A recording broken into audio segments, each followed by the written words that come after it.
Now, we're live from the Untold Radio Network. It's Untold Radio AM with Monster Quest producer, host Doug Hajicek, and co-host Jeff Perella Jr. Untold Radio AM is going live right now.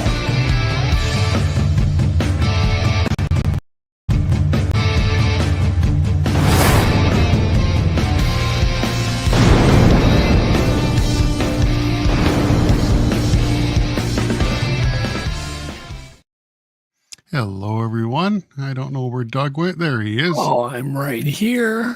What do you mean, where did I go? Well, you weren't there. Everyone had to look at my giant head. See, you have a thing where you leave your camera on when you play the open. Yeah. Someday you're going to get caught with deer in the headlights. And you'll just be sitting there. You'll be doing something, and it'll be you versus the open. Doing one of these. Yeah, you'll be picking your nose, something like going on. I'm warning you. Leave the camera off. Yeah, you shut that off before. I've seen so many podcasters get caught in the deer in the headlights. My camera goes off and my mic gets muted. Well, I was paying attention. It's all good. Anyhow, yes. And I, of course, got logged out of my studio before we went on, which is just like frustrating. And it's a pain in the butt because you got to reconfigure everything. It's like, please, software, quit updating. Quit doing this. Anyhow. Always something. Yeah. So, hello, audience. We've got a small chat audience tonight, don't we? Or is my chat not working? No, it's working. I see a lot of the familiar faces here. Is it full for you? Looks like it, yeah. See, for me, it's not. Yeah, I don't think got all the familiar faces there. Okay, I don't think my chat's working either. Anyhow, but hello, everybody in chat. So we have an amazing show tonight. Yeah. We have Ranae Holland, and she is a biologist, a TV personality, and I'm sure everybody here is familiar with her. Yep. But I'll go through the ritual when we introduce her. You read her bio, do all that stuff, and then we have clip picks. We got all sorts of stuff. We have all kinds of fun stuff. Tech breakdown. Did you get a sneak peek at the tech breakdown notes? I did. You did. Yeah. And I would imagine that you probably thought that's pretty cool. Yeah, it's something I know a little bit about. Yeah, exactly. I wanted to surprise you. Yeah, that'd be fun. So everybody, we got to get our show underway. So grab a snack, grab a cold beverage, whatever that might be. Diet Pepsi, I'm sure, for everybody, right? Mm-hmm. Sure. Yeah, that's all anybody drinks. Mm-hmm. There, now my chat's going crazy. Oh, good. There we go. So it'll be fun talking to Ranae, and yeah, looking forward to it. And Ranae likes to chat. She's very talkative. Yes, she loves to talk. That's cool. That's very cool. So let's get this underway. I'm ready. First up is news. Untold radio news that can be a bit weird is right now.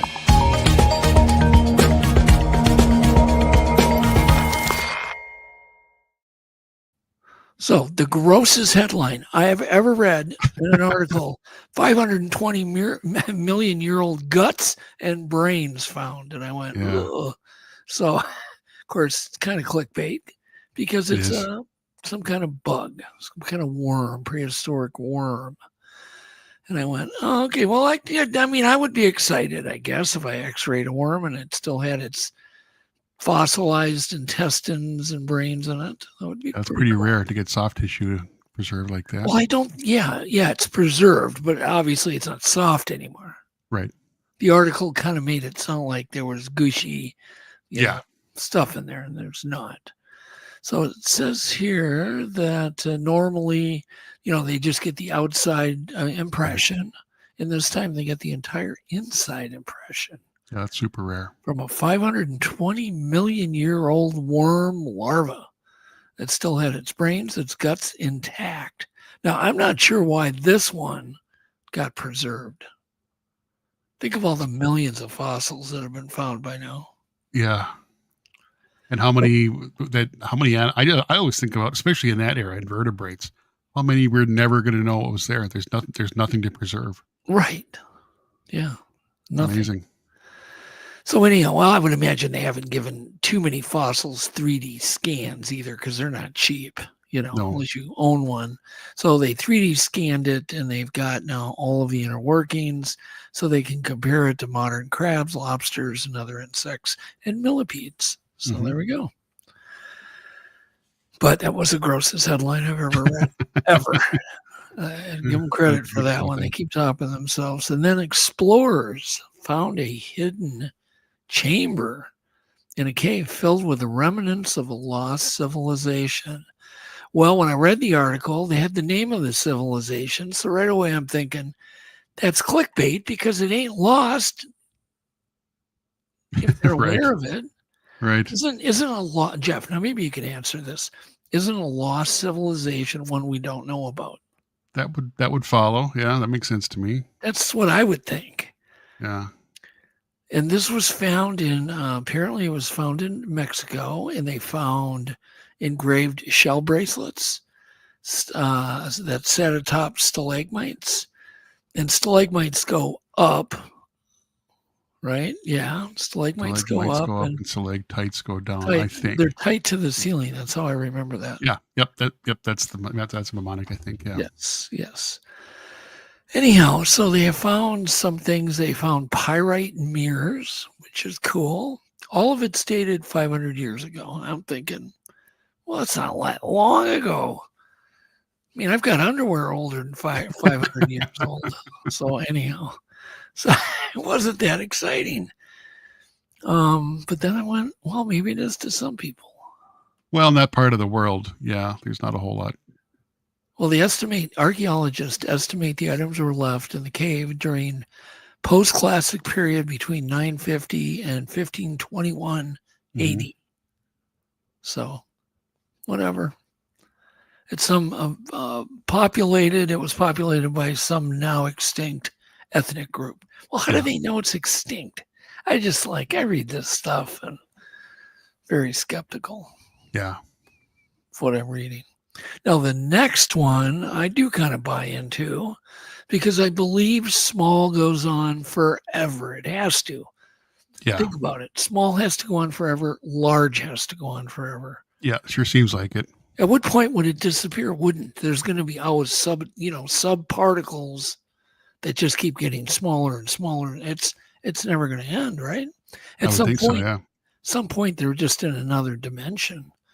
So it says here, discovery of a shockingly tiny, I don't know if tiny is the right word, new particle. They've never seen anything like it.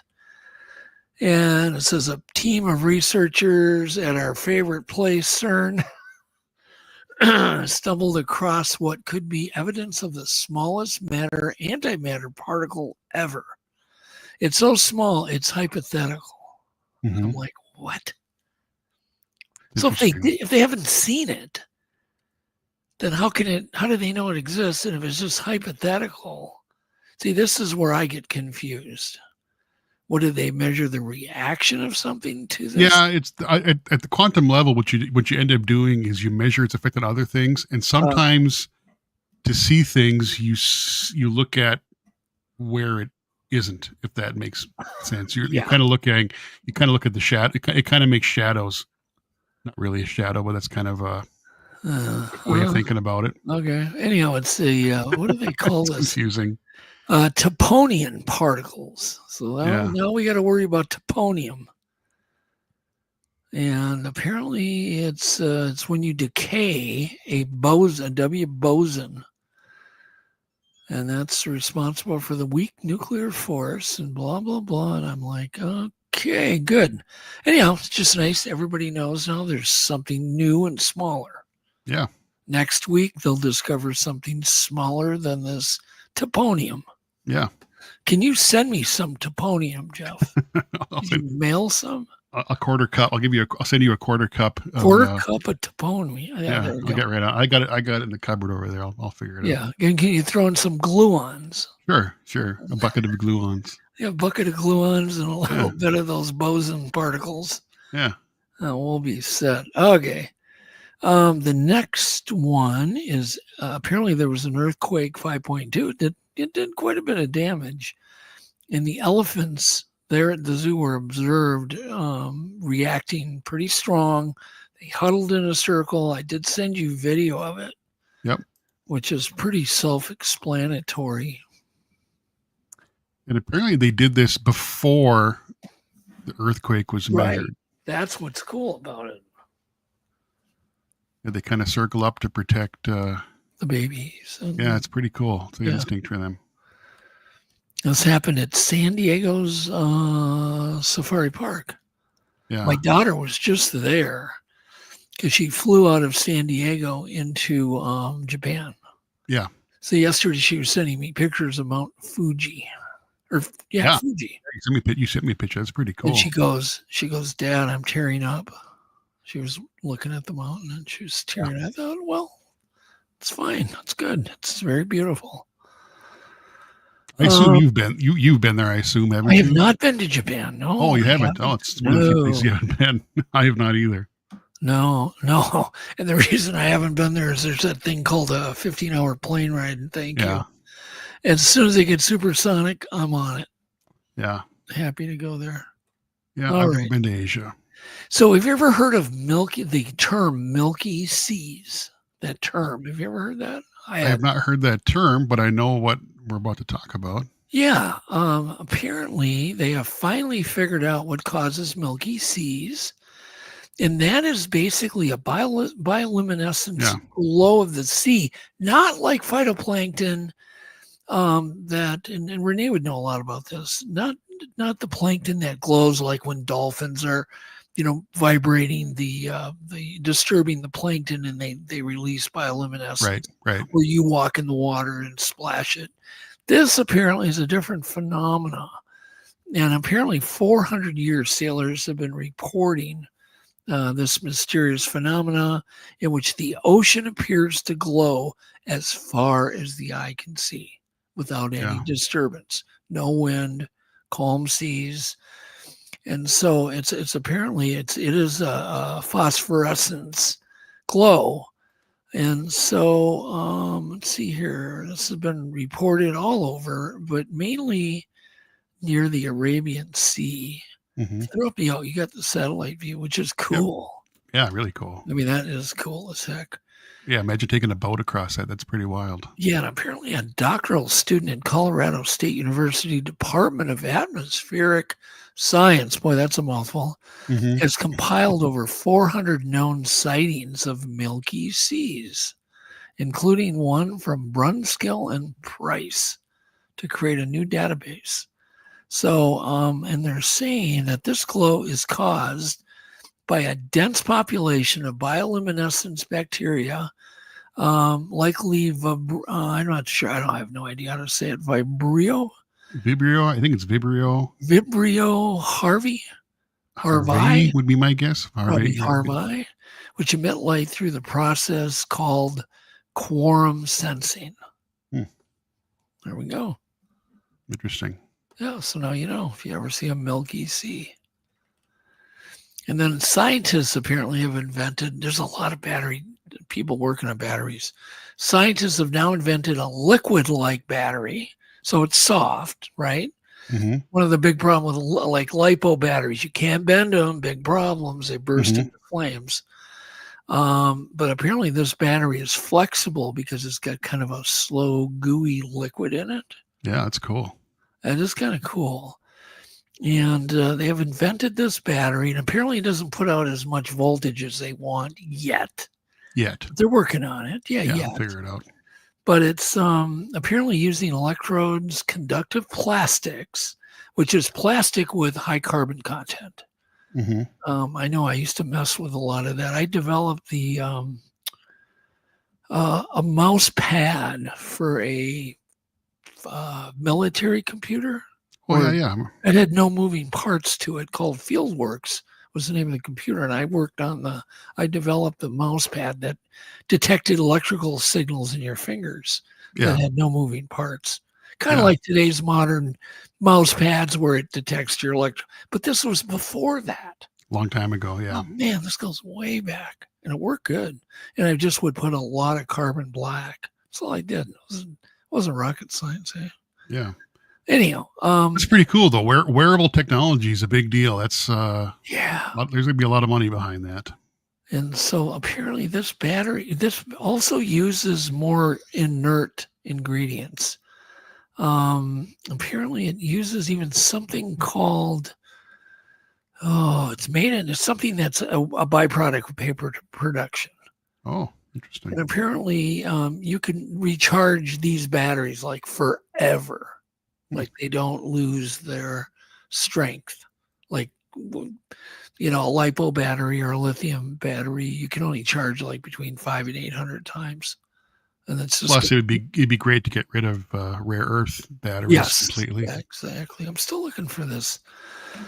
Oh, it's called lignin. Lignin. Lignin? I'm not seeing the word here, but I'll take your word for it. Yeah, cool. yeah. Anyhow, it's interesting. Apparently it's sustainable. Nice. I love it. So there you go. Yep, new battery technologies will come in our lifetimes. And then if I had a nickel for every time somebody sent me this, a rare colossal squid was filmed in the Arctic on the deep sea. First ever footage of a colossal squid. The only problem, this one wasn't so colossal. It was a baby. It was just a little dude. But it's the species, and it's never been filmed in its natural habitat. Once again, kind of like the giant squid, they found them in whales' guts, stomachs. They've washed up. They've been dead. Blah blah blah. But first one alive that's ever been filmed. Am I correct that the colossal is shorter and heavier, and the giant is longer and skinnier? Am I right?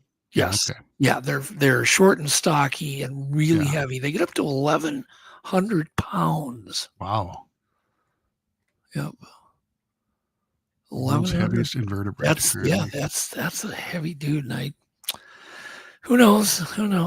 They get up to 23 feet long, so they don't get that long, about half the size of a giant squid. But they'll get up to like 50, 60 feet long with those long two tentacles. Short and fat. Absolutely. Yeah. So right. What do we got next? That's all I've got for the news. Okay. What do you want to do next? Worms, brains, and guts, and gooey batteries, and colossal squid. Not a whole lot. Let's quickly run through. Let's do some clips. Okay. Do tech, and then we're going to bring Ranae on. Cool. You want some clips up next? Here we go. Let's do them.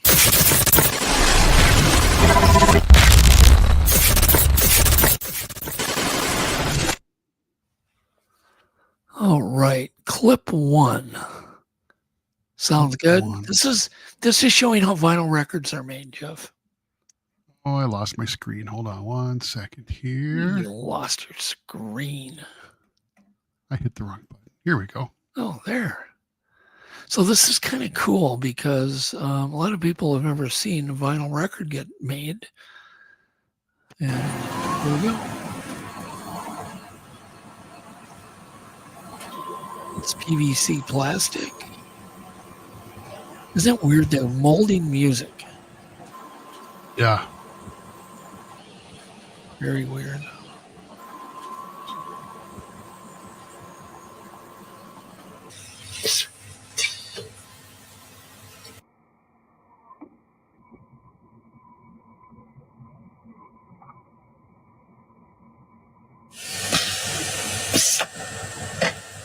When you buy vinyl nowadays, a lot of them are pretty fancy. Yeah, boy, vinyl's getting expensive too. I'm glad I built my collection back when you can get everything cheap. But they're still not worth anything. Used records, I got a whole ton of them from Yvette's dad. They're not worth anything. It depends on what they are. $1 a piece or 50 cents a piece. It depends on what they are. So there's some stuff that's still pretty valuable on vinyl. Well, yeah, a few things, not much. Trust me, there ain't much. There's no money in collecting vinyl. Clip 2 sound is good. This is One Scared Cat, and it's interesting. Watch this. Cat apparently has not seen a bear before. Oh my gosh. Look at it. Oh, look. It's like, whoa. All right, clip 3. Sound is, we don't want any sound, but this is a very strange ear. It's that muntjac deer. Yeah, they got those Watch glands. this. Yeah, but look at these glands. Just watch this. Look, its head's turning inside out.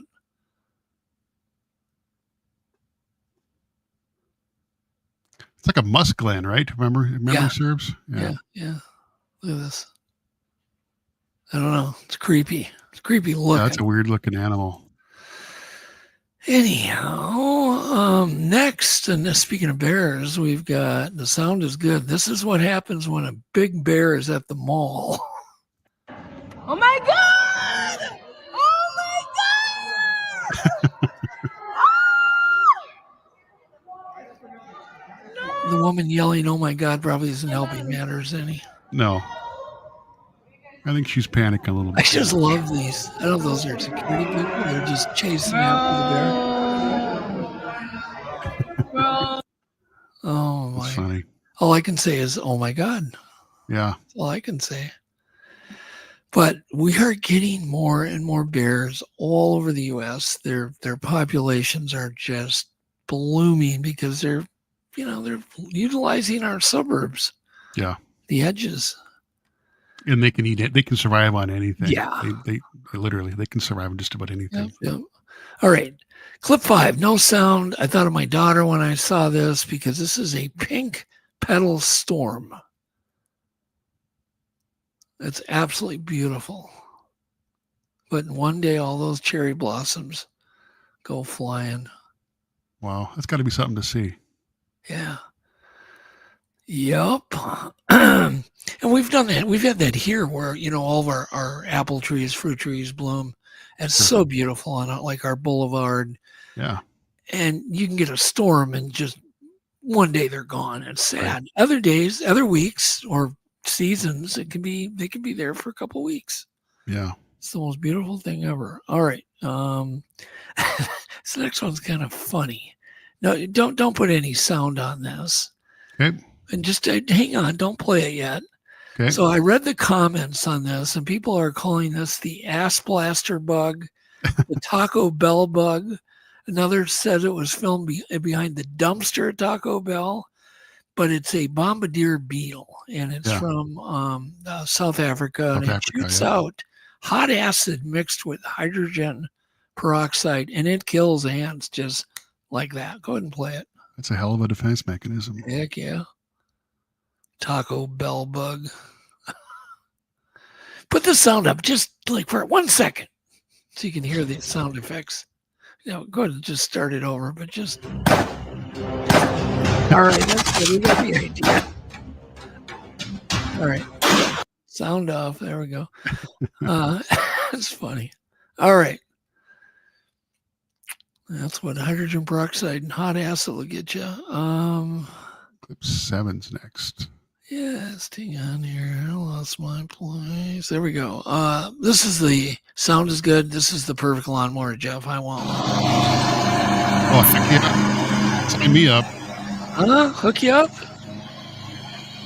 That's totally something I would do. 100%. Totally. I love it. Yeah, totally cool. Yeah.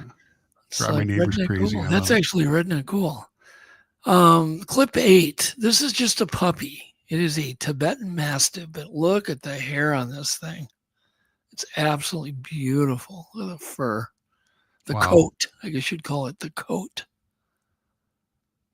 Could you imagine this thing when it's full grown? Whoa. Wow. I was Quite an working animal. on a TV show about rare dogs one time. And I get to learn a lot about these rare, expensive doggies. That's pretty All right. cool. Clip 9. Yeah, we all have different standards on food cleanliness. So go and play this. No sound.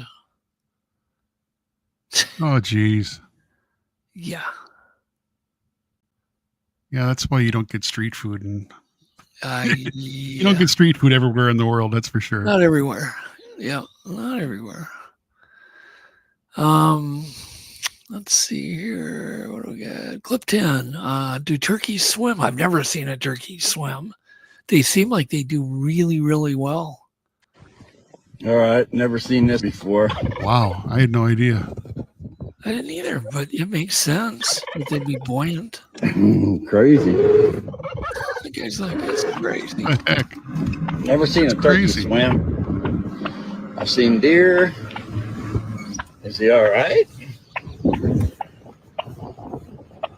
Check that out. Perfectly I had no idea. There you go. Just ordering away. That's pretty crazy. All right, that's enough. That's the end of our great clips. Okay. All right, I think we can do tech breakdown real quick, and this one Okay. doesn't take long. We're going to bring Ranae Cool. on. Ready for the bumper? I gotta scroll to it. No, not yet. We're getting there. I'm getting there. I always have backup material, right? Yeah, it's always Just a good in idea. case there's like Scrolling down. something goes crazy. There we go. I'm here now. Oh, Finally. there. All right, found it. Yep, me too. Yeah, go ahead.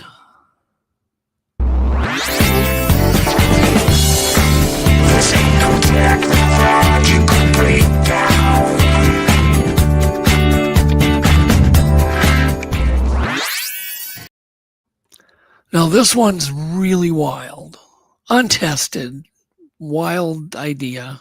Mm-hmm. But actually, I had the idea a long time ago. Just never did it. But I am going to do it. I bought the vehicle to do it. I'm going to do it. And it involves taking one of these really very amazing four-wheel drive little RC cars that they have now, like this one from FMS. Mm-hmm. It's got a 4-point suspension system, straight axles, soft, gooey tire. I mean, it'll go over anything, damn near. Yeah, right? it's an impressive little rig. Yeah, so it'll go over anything. So now the idea is to take the body off, lay it aside, get some dowel rods. And I think I sent you a photo of that little drawing I made the other night. Mm-hmm. You just basically, you could poke these, you could drill them right through the rubber, or you could put them through the wheel. The wheels on that particular model, which we will tell you what it is, already has holes in the rims. So you put a dowel in each tire, right? And this is, keep this in mind, this four-wheel drive. Yep. And you just buy a very realistic, probably stuffed animal, or use a real animal skin if you're so inclined. But just get like this as an example. That was the first thing I saw on Amazon that would work. 12 inches long. You remove the stuffing, or maybe you don't even need to. And you attach the feet. You cover the entire body so you can't see the wheels. Yep. And you put a camera. You see where the nose is, or you can do it out the chest.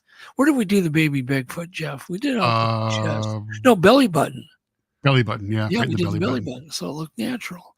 So Mhm. you could do something similar. You could put it out the eye, or you could put it out the nose, or the chest. I would think the chest would work fine.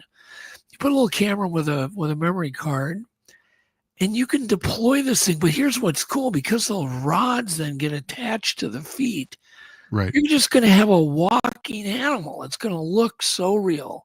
It's going to literally walk like a locomotive. What do they call that steel thing that connects the wheels to the actual engine on a locomotive? Jeff, is there a Gosh, name?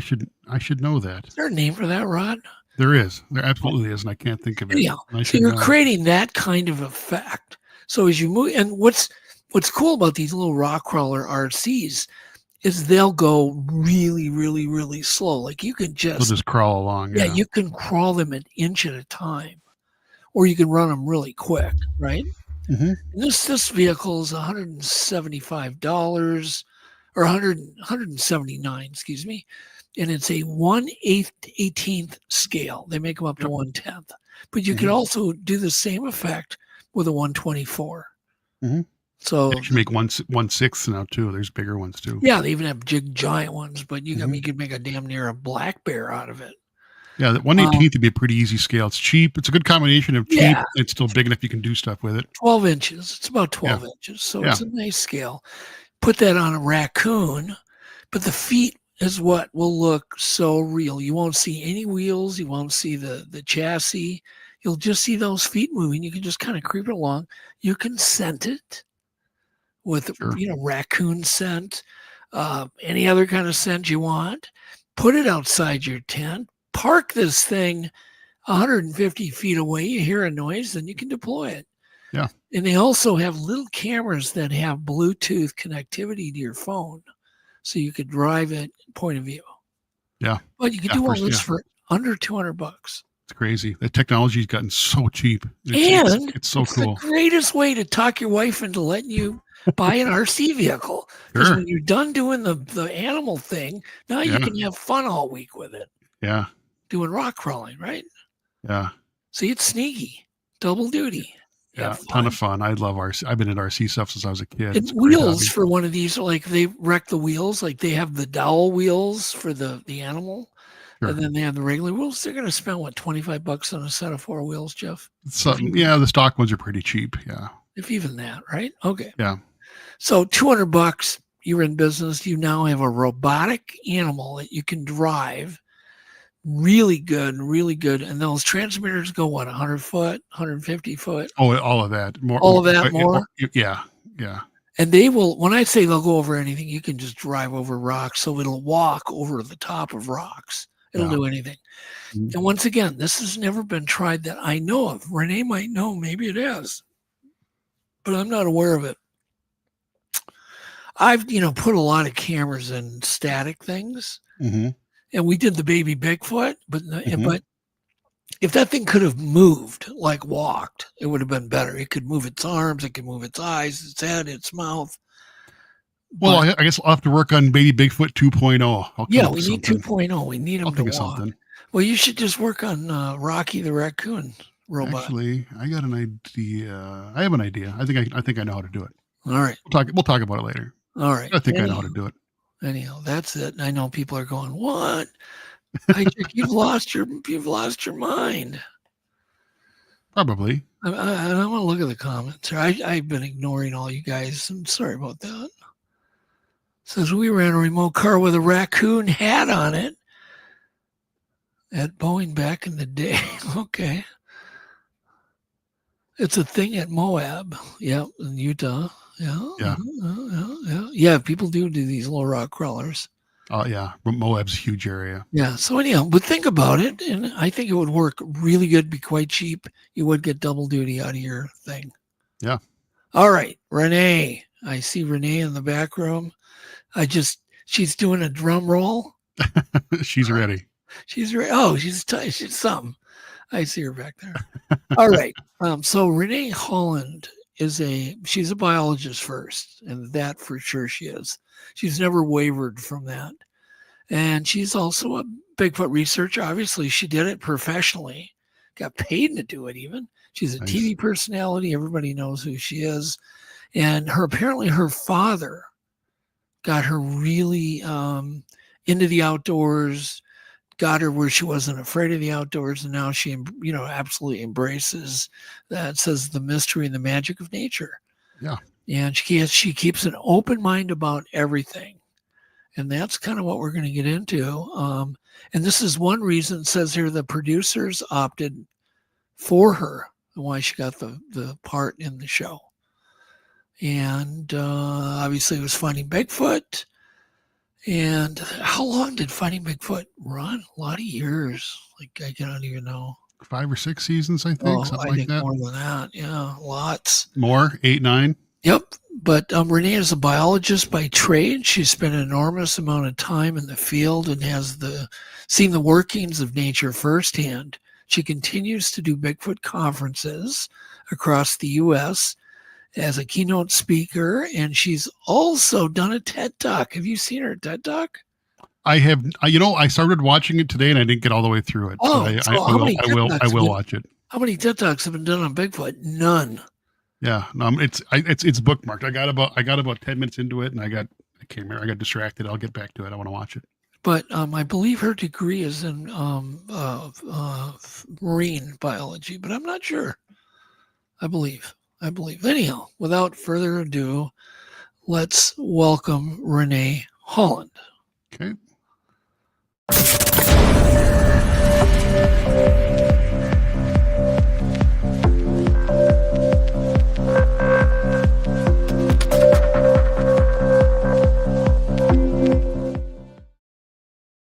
All right, and welcome Ranae. Here she comes. Hello. Hello. Hey.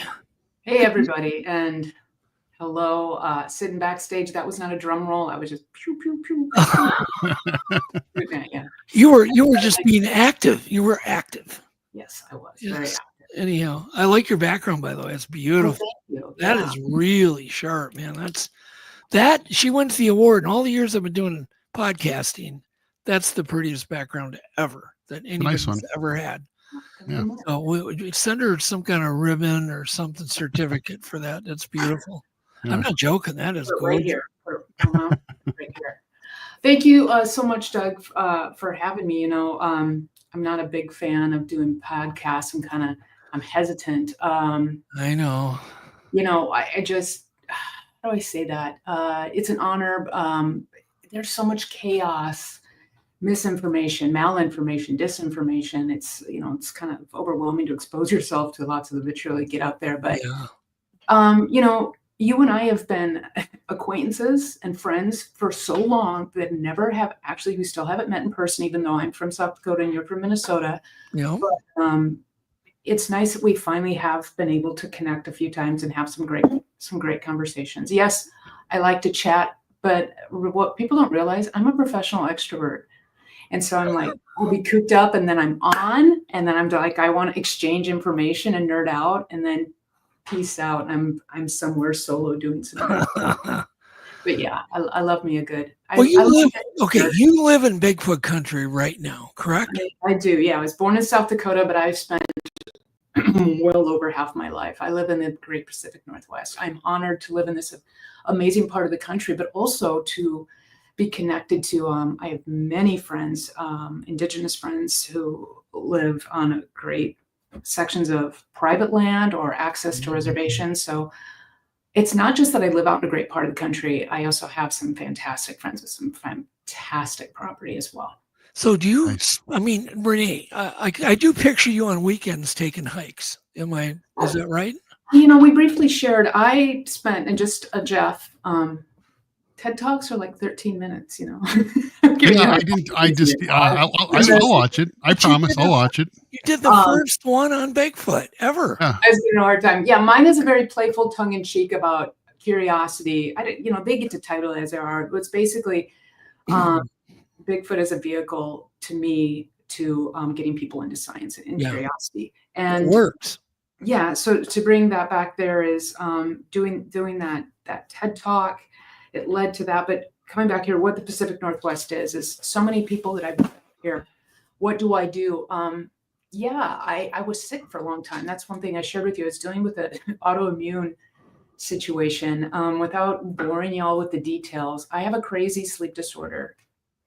And it was had me really knocked down for a good 5+ years. So I would be cooped up and trying to think and rest. But now that my health is back, one of the very first things I did was with my good friend Joe Tafoya, and was out on one of the tribes. Actually, we did a charity event. We're going to be doing another one soon. But in my downtime, I follow up on long-term investigations, habituations, or without going into detail, very good friends of mine at a spot. I actually got a call from Moneymaker, and he was like, Ranae, do you know a fish biologist that handles such and such river? And I'm like, yes, of course, but why? And that's ongoing activity at this location. And I said, well, yes, Matt, but you don't need to go through the fish biologist. I know who that individual is. That's a friend of mine. So, and he's always like, you always know all these folks out here, and you keep it so close to the chest. So, yeah, I think a lot of people think that I was the cynic on this TV show. One of my favorite laughable quotes was, "Sure wouldn't know Bigfoot if it bit her in the ass." I just want to say one thing about finding Bigfoot, you guys. We Jeff, what is a television season? How many years in the air? I really don't know, but it was a full decade of my life. So me and my Bigfoot brothers, our dysfunctional family that we were, those are three guys who were doing that, before the show even existed. That's what they really were doing. And I came along as kind of honoring my father's memory. And, there you go, a decade. I blinked. I was supposed to be out doing, I was supposed to be at graduate school, and I talked to Doug about this in Central Oregon, basically studying the movement of trout and beavers. And I thought it was a pilot on a TV show to kind of honor my dad's memory. And it took over my life there for a little bit. So that experience blew my mind.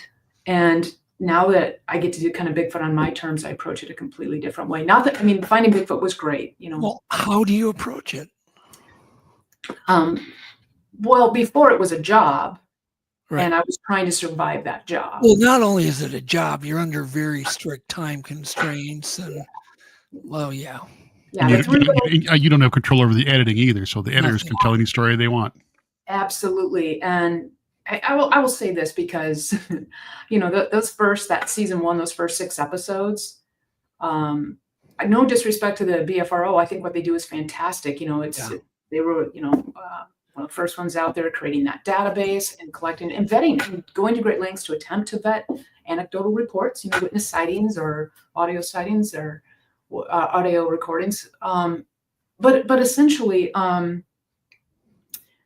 that first season we were listed as BFRO investigators, and I mean no disrespect, but I'm like, I am intentionally not a member of the BFRO because I kind of prefer to say I have my network of connections within it, but I want to keep a level of separation, which I've always kind of chosen to do for whatever reason. And then that Florida episode where Cliff and I were one team, Matt and Bob were the other, and we came upon the emaciated horse, and all hell broke loose because they edited the episode as though Matt and Bobo believed it to be a Bigfoot and that we saw a Bigfoot. And from that day, our low budget, but high ad dollar, what became a pop culture hit, we had momentum, and the 4 of us banded together and we fought for a couple things: that somebody got to go out and solo hike and really investigate without a larger crew. Yeah. And that we had it written into our contract, if anybody faked anything, producer, crew, whatever, they're gone. And we used that. We implemented that. So there's a, and we're not the first. I've said this to you before, Doug. You got, we're standing on your shoulders, and other shows have come, obviously, but we attempted and we went out of our way to make that as an authentic experience, to recreate a witness sighting, to ask questions. And then when we went to these locations, to do a short-term investigation if we could. And we fought hard for that. And I'm proud of that. And Cliff and I talked the most, but I talked about, I haven't talked to boats in a while, but, the guys are my family, and we fought for that. And I believe that we have integrity. And that's one thing in the Bigfoot community, is especially with AI and misinformation, disinformation, malinformation, and the way that the internet has created influencers. Unfortunately, there are so many people who are trying to make money off of it. And that's why I'm hanging out with you. Yeah, I don't think anybody's ever questioned like Matt's integrity. I went on expeditions with Matt for a long time. Many of them Matt he was strict about lots of things. And I know Cliff, and I don't know you, but it's obviously you were very strict too on that. Yeah. And so you guys really did have a team with a lot of integrity. Yeah. And so that never was, it always is, who's editing and, who's trying to do the teaser. We on season 1, they got to do that. And then when we came back, we literally had, that's what was different. And how it's unheard of. We literally, the 4 of us would sign off. We would get to preview the episode and say, no. And that's just kind of unheard of in this day. So I, a decade of my life, it was exhausting. Then, I had some autoimmune issues, and I kind of rested for a little bit. And it was Cliff and Bobo and Mark DeWord, some other friends who really reached out to me. And I started doing an occasional Bigfoot conference here and there. And really what I do is to go out. It's kind of like the town halls where I can get that opportunity to talk to the families where they don't see what they think is this cynical scientist, because they think I'm a cynic. They don't realize what the true definition of skepticism is. Share the experiences that I've had that are my own and really tell them what I believe in. But also, one of the nicknames I got in the years of filming Finding Bigfoot was the Ranae Sayer. And it's not about shooting down. It's about keeping things real. And so the Ranae Sayer comes to these Bigfoot conferences, and I will take the stage and I make a pledge and say, look, who knows what Bigfoot is? Look, I'm a scientist because I've been driven by curiosity. I throw out Sagan quotes. He's one of my heroes. And I've been saying curiosity drives us. It's what turned me into a scientist. I've been promoting citizen science for 20 plus years. And now I stand on the stage and say, look, it doesn't matter what we all think it is. If you think it's a relic hominid, you think it's, an ape, you think it's a portal, woo, an alien, whatnot, what have you.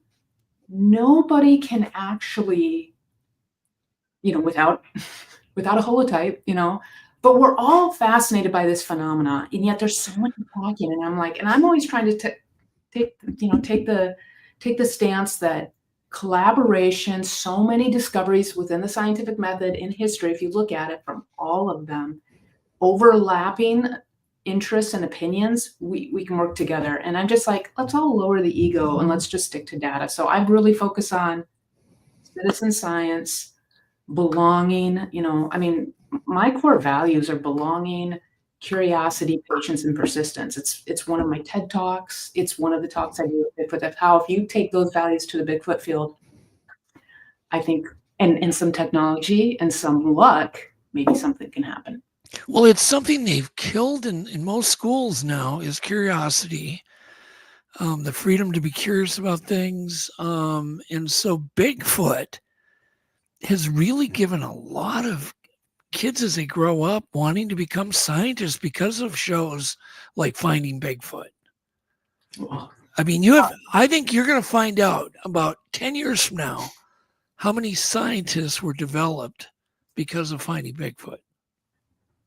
It's going to freak you out. It's already, I mean, thank you. And it's, if there's anything that gives me hope and purpose, it's knowing that if Cliff, Matt, Bobo, if we, by offering, we were able to entertain people yes. who were, not physically able to get out in the woods, people who want to, crack a cold one, and university drinking games. If I roll my eyes, they have to take a shot. But the point of the matter is, if we could bring not only entertainment, but we could, bring some level of motivation. I have and continue to be contacted by children, by families, and that means the world to me. And I think back to when I was supposed to head off to graduate school, and all of a sudden I was roped into this, like, hey, you have a contract, and they had a low budget, high ad dollar hit, and they were like, you guys are doing this, and there was a lot of growing pains. But one moment really sticks out in my mind. It was a Virginia town hall, I want to say season 2. And I was struggling because this is not what I'd signed up for. And they were really pushing the guys to be hard on me. And even though I would say my line in so many ways, we're all under this pressure of long, crazy hours, horrible food, just like a lot. And it was all filmed outdoors. And sometimes I was the easy target, and that was actually sometimes encouraged. And so it was hard. It was kind of, I can playfully say 3-on-1, but the guys, we're all good. And I always will defend them. Everybody's like, oh, they think everything's a Sasquatch. It's edited that way. They will sit there.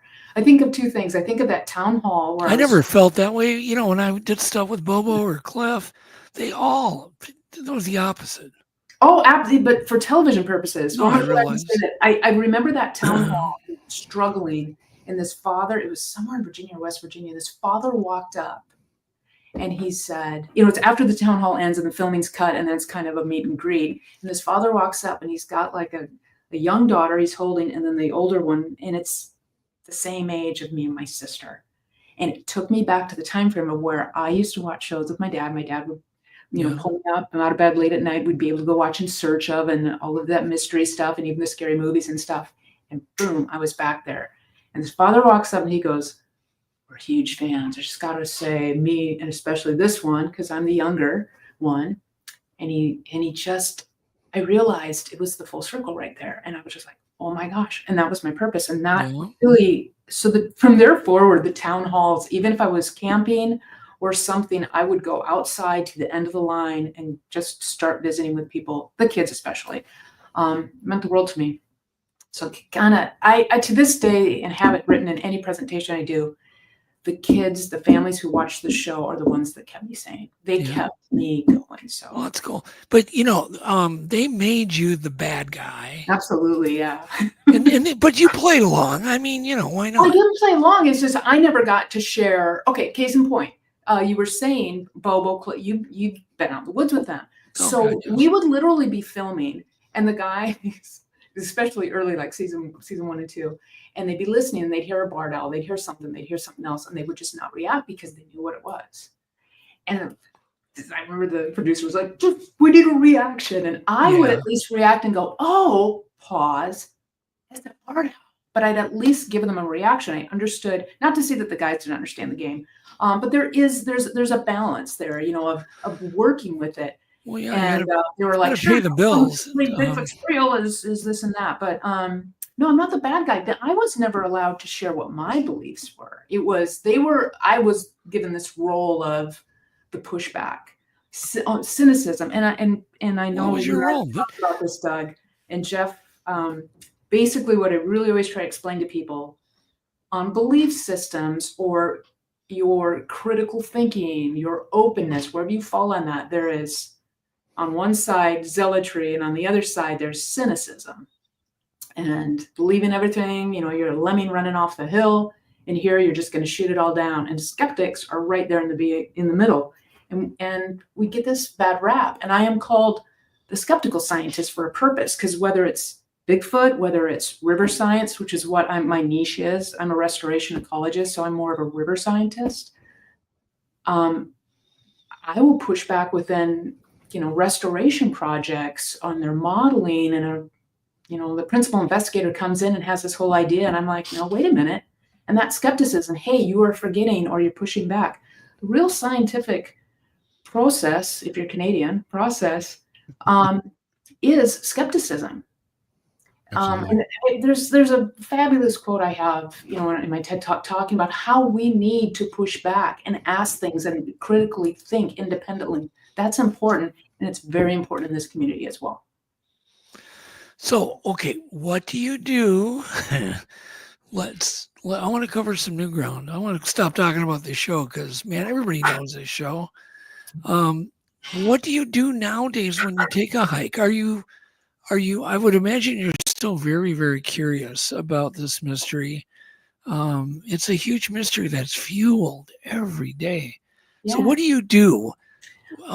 When you I want to tell you, before the show, I've had experiences before the show. Okay. Which another time, or, and I've shared this at conferences. I mean, something shoved me through a tent, something made. Well, tell us that story. I'm gonna pause on that. I will circle back to that. That happened before finding Bigfoot. And then I very much, my beliefs are aligned with that of Indigenous peoples. And I was raised in South Dakota around a lot of, and the Lakota Sioux that I was raised around heavily influenced my view of the natural world. And I think it is another reason I became a restoration ecologist. Okay. But I know that when you are encountering Indigenous people, you need to be respectful. It's you can't just walk in and ask for Bigfoot stories. Fortunately now of who I am, if I am overlapping, people are far more open, will share. But while I was working at NOAA, I had a project that I led on the Olympic Peninsula, and I worked closely with members of the Lower Elwha Island tribe. I worked with them for several years before Bigfoot ever even became a topic. And to make a long story short, it was once this happened, I was off of the project, but I reached out to their former chief, and with his blessing, filmed the TV pilot, because I wasn't going to do it without him. because he, of course, they have a particular belief about it that I was actually scolded and warned by him. So to answer your question, Doug, what do I do now? So I filmed the show. I had some, medical chronic illness that I was dealing with. And now in my own time, I, of course, have like so many friends who have amazing swaths of land or go out and help support the tribes. One thing I'm trying to do is always give back to them. So I'll do charity events where people can win an auction, and then we will go and the tribe will share stories and give us their culture. And then we get to do a Bigfoot event at the same time. I'm doing an upcoming one for St. Jude, but also some of that, we're going to have some upcoming ones that will go, and the money will go to the tribe directly. I have friends who have long-term, what you would consider a habituation activity on their property. You have to understand, one day here I am, this kid who loves a Bigfoot story, and I've been doing field work on the Olympic Peninsula. It was my field sites that I would go to 3 times a week, year round. And then this is how I came to know Matt. It's because I wanted stories where I was doing Bigfoot field work. But my field sites, I would be out there in the spring and the summer all week. I would only go home on Saturday, Sunday, and then come back out Sunday night. I'd been there for years doing just these trails everywhere. And it was when the Bigfoot came out of the bag, the cat came out of the bag. One of my interns was late, showed up late, asked me how my Bigfoot book was going. I think I can't remember. Rainbow Sasquatch, actually, Tom's book I was reading. And the guys were across the creek and they're just looking at me, and came over, and I was given a tongue lashing by the elder, and he told me to not go looking for them, and the whole story, which is okay, long in and of itself. But my point here being is that they proceeded to, over the next week, as we were installing some weird traps, every location that I'd gone to, and then with this, and a story there, and then there, and there, and there. And at night I'd go back to my service cabin by myself, and which has like one light and limited power there, and just like listen and stuff. So it was just, that was a big shift for me. I'm thinking of that. That's the late 2000s, where all my previous interests and all my field, but it was so personal to that location. I was just inundated with stories. So now when I have my downtime, if I have friends who want to go camping, it's great. But my finger is on where there's the type of action that I want to do. Am I doing a service by giving back and really able to gather research that I think can be truly immersive and more in a style of, who are my mentors, the Diane Fossey and Jane Goodall, the type of, field biologists that influenced me, that when I was in high school looked up to. How do you observe something that you don't know about, you're trying to learn about, without influencing it? There's this whole, real scientists will actually go through, and the methodology, you're trying to remove yourself from the situation. Even when you create something, you're placing something, you're altering an animal's behavior. So all of that, which you and I have talked about, how tech is changing all that. I mean, in the fishery sciences, so many of my friends study white sharks or salmon, and I would put all types of technology. That was part of my work in tracking the movement of juvenile salmonids to my coworkers, the brown trout that's going up to the headwaters. And the technology of what has happened in the last 20 years, just, it's crazy. I have a lot of friends who are at Microsoft. When the show ended, I went over to Microsoft and was helping talk about what became their initiatives with their AI technology, where they're taking satellite technology. There's Sparrow, there's one for the Amazon. But basically, there's so much data, and field biologists to go and get those camera traps and to download them. And then there's no animal. I mean, just an overwhelming amount of data, right? And they can also place out microphones and do recordings. The ability of now getting the satellites, uploading that with the technology able for it to be remote, to gather it, then also having somebody not sitting there back in the day. I remember my mentors being up in airplanes and getting sick and flying around seal rookeries to take photographs, and then you have to come down and you have to plot all of those. it's not there anymore. It's like boom, boom, the camera trap, it goes up. But the AI technology can it's binary. Is there an animal present or not? And then species classification. What is that jaguar that's in Mexico? And then is that the same jaguar before? And all of that is just fantastic and wonderful. Well, the big point here, the big thing is that you're still interested in the topic. Oh, right? I'll go to a conference and I'll say, if I were at some event, 'cause sometimes we do these meet and greets and then there's a special additional one and you go at night before the conference the next day and we might take a small group out squatching the night before. And I can say this and look somebody dead in the eye. And I mean this. If I were with somebody and I saw a large upright shadow classic, run across the road, would that change my belief? Absolutely not. Because I still don't know what Bigfoot is. I have so many, I don't care what letters are after your name, and you can be a naturalist, it doesn't matter. You could be a hunter, you could be a GIS specialist, you could be a wildlife biologist or a cop, it doesn't matter.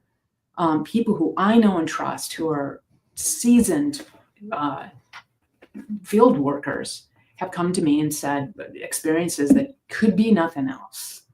And even though I haven't had that class A visual type things, I've had other experiences that have just, can't be explained. But the point is if I saw something like that run across the road, it's not going to a believer or I know or not. The question is there's a phenomenon that we cannot explain. The question is well, what motivates your curiosity the most, Ranae? I am just curious by nature. I mean, but there's got to be one aspect. Has it been your personal experiences? Has it been the footprints? Has it been guys? Okay. My curiosity regarding Bigfoot. Okay, I'm curious by nature, and then I think it's because it's a mystery that we cannot seem to get behind. It's ongoing. Yeah, I mean, it's not going away. Lynn McNeil is a friend of mine. We early on the show, and she's continued on and done great things. And she's a folklorist, and we speak to that of the unknown. Are we saying don't whistle in the woods and kids don't run out there so we keep the kids close? No, there seems to be a prevailing, the myths, the lores, the legends are based in something quite often. And Lynn and I had, she came out a couple times after in Seattle and we had great talks and visited. And so there's something that to the mystery in the wilds, as our planet is more and more under assault and, logging and deforestation and everything that's happening. We have less wild area. We still have these good large sections, and that's where I find myself. I mean, I see somebody and I'm gonna engage and unload and have this back and forth, but where do I want to be? Phone off. I mean, my friends call me a Luddite. I turn my cell phone off and I want to go out and immerse and be in the woods. Love it. But don't you think that the animals, and do you think Bigfoot's utilizing the edges just like foxes do and grouse and turkeys and coyotes and all these animals? Do you think that they're kind of using all these agricultural edges too? Oh, they're incredibly adaptive. Okay, so if you have a city environment, an urban environment, then you have the suburbs. And then it's going to go into whether it's farmland, whether it's woods, whatnot. That area, that overlap is called ecotone. And, you have your animals that are diurnal or nocturnal. And that's to sit on an ecotone. Somebody wants to have some great farmland, they sit on the end. They could be a naturalist just by watching that exchange. You can do that in an aquatic environment, watch a reef, and then watch as the sun sets and that transfer, all of that. Animals, when we've had COVID and the world shut down for whatever reason, animals rebound and gather that space back. Some adapt, some don't, some survive, survival of the fittest. I don't know if you saw the footage of the bear being chased at the mall. I did, and I was incredibly sad because more than likely, sad. if I recall, I've seen that. But the wildfires displayed so many. I feel like I've seen that before, and I think that was during the wildfires. But we need to kind of learn. I mean, I live in the suburbs, and I now have bears in my backyard occasionally, black bears. That would have been unheard of 12, 15 years ago. Now it's kind of normal. Bears in the neighborhood, coyotes in the neighborhood, blah, blah, blah. And so animals, including the bears, seem to kind of be adapting. We need to adapt to them.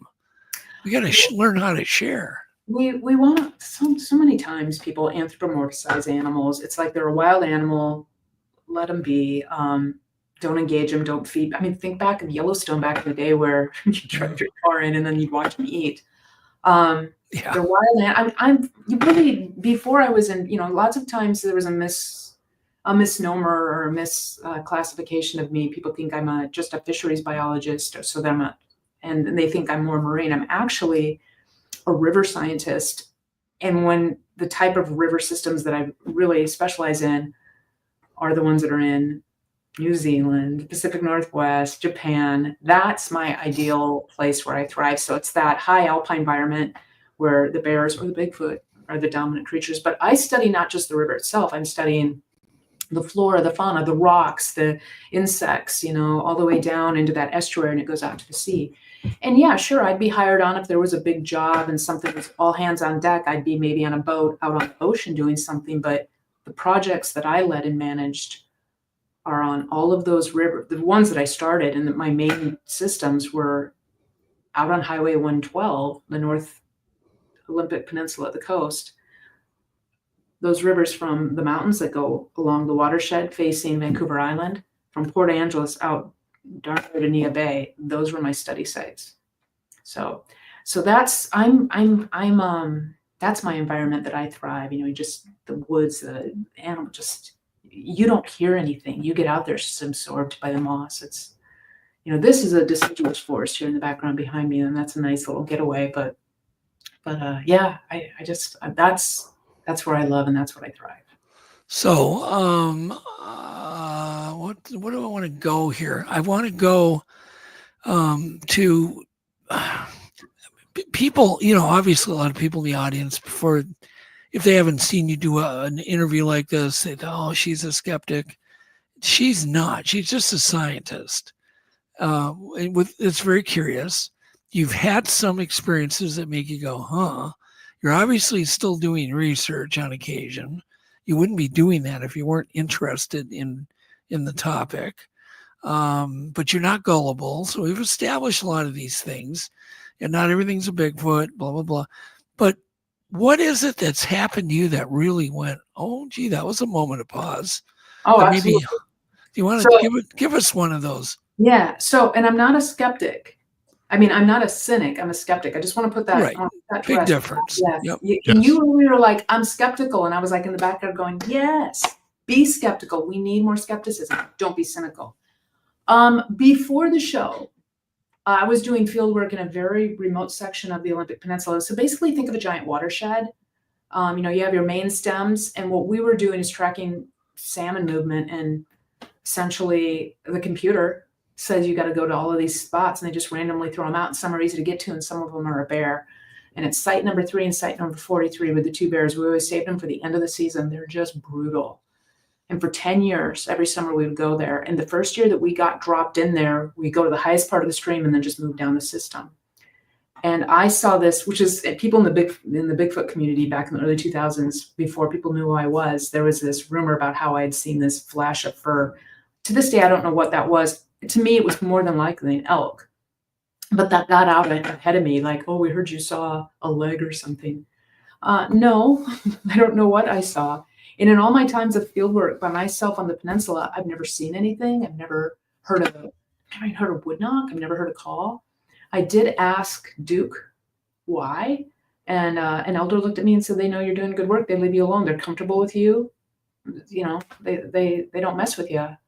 As far as the first thing that I remember that made me go, huh, was when, this was like 2008-ish, I think is the time frame.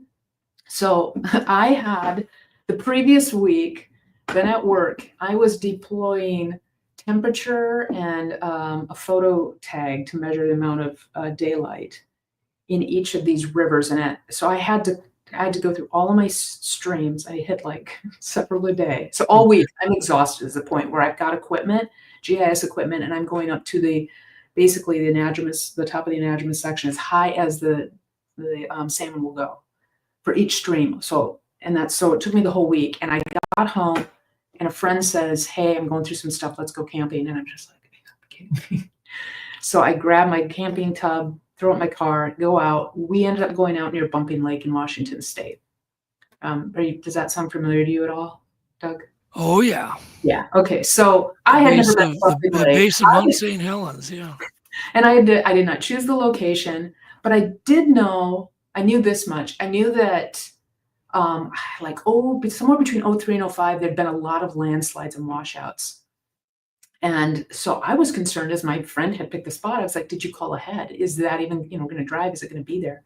Make a long story short, he didn't know. So we stopped on the way, got some food, and I called somebody in the BFRO, who's somebody who I trust and I knew. And I asked her if she had been out in that general area. Again, I'm super skeptical and I don't want, I don't know why. I just didn't want anybody potentially knowing I was there or trying to mess with me. And she said, yeah, those campsites are fine.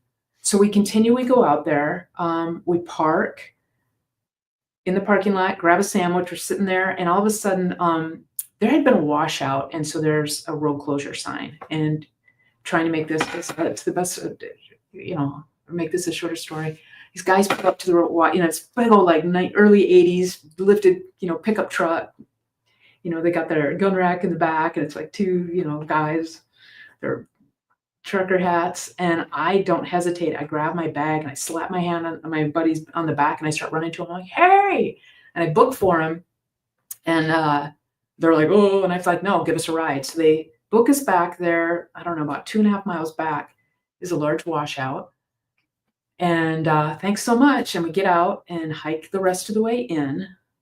Saw one older gentleman who was a prospector on his way out, because I could see the gear he had, waved at him, and didn't see anybody else. So we, and it takes us a while to hike the rest of the way because it starts to get an incline. To make a long story short, as we've set up our campsite, set up our tent, we're grabbing the day pack, we're going to go up to the Alpine Lakes. And just as that happens, we hear this pickup truck goes driving by, and it's those guys. So they drive by us, and a few minutes later, they come back and they're like, you picked the good site, horse camps up there, but the other ones at the top are really muddy. This is the best spot. Basically, it was their turn to scout for all their friends pick their year, and they were stoked for that. We're like, okay, bye. They drive out. We do our day hike, head up to the Alpine Lakes. It's covered in mosquitoes, it was August. Get back. Make a meal. I'm exhausted. I was exhausted going into this. I mean, I had just been, doing hardcore field work all week. And me and my buddy split a little bit of wine. And just to give you a layout, it's like this long, you have the road has probably a good 28% incline, and the big old, there'd been a washout. And so they had the big, what we call, the tire popping cobble, and it was hot August. And I was like, oh, careful with your pickup truck, as I was thinking with those wheels. And that's going up, and then it's like a really steep grade, and it comes into your campsite. It's these long, thinned out campsites. Otherwise, it's all the scrub and brush, and then you have a little creek behind it. So it's like the road, our campsite, scrub, and then that little creek.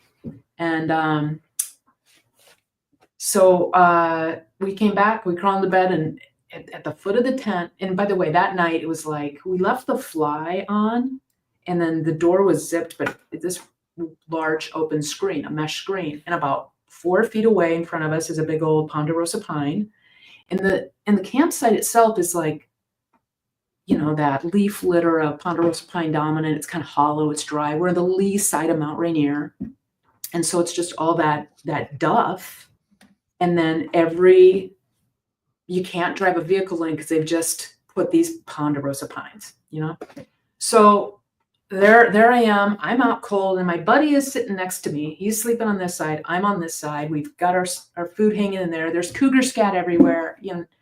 And I was basically, as far as all of the biologists that I am, I'm a river biologist. I'm a bear biologist. Those are my two main ones that I'm the most niched in. So yeah, there's some bear scat around. That's no big deal. I'm more like cougars. I'm far more concerned about cougars. So we're sleeping in there. And before we'd gone to bed, I have a sleep disorder. So I take my dive knife and my flashlight, and I turn to my friend and I say, remember, I have a sleep disorder. So you keep the knife. And if I wake you up saying I'm hearing something, you make sure something's really going on before you weaponize me, because I'm fight and not flight. I'm a fighter. So I'm sleeping. I don't know how much time goes on. And, because like I said, I was exhausted. But what I distinctly remember is I'm hearing, what wakes me up is I hear like on rock. It's like, I'm like somebody's running on rock, on gravel. So I get up on my elbows. I'm sleeping in my contacts so I can see. And I see on the tent wall is, I'm like 6 foot. So it's, when I sit up, it's like 4 feet away from me or something, 3 feet away from me. The kind of more on the left side of the tent wall, I see what I interpreted as a beam of light, like a flashlight bouncing like this.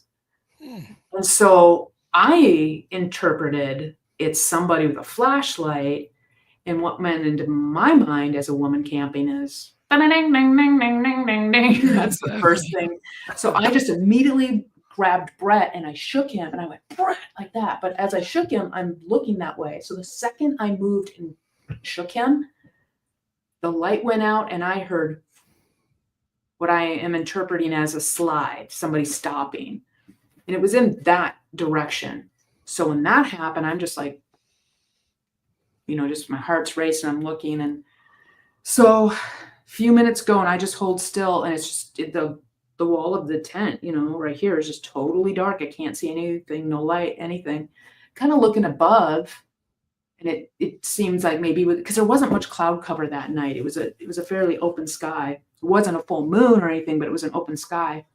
And I know the moon was transecting across this way, but I just remember it being darker. And so I just sat there for the longest time. And then when I didn't hear anything more and it's still dark, I start to have to say to myself, you have a sleep disorder. You might have been dreaming that, you're exhausted.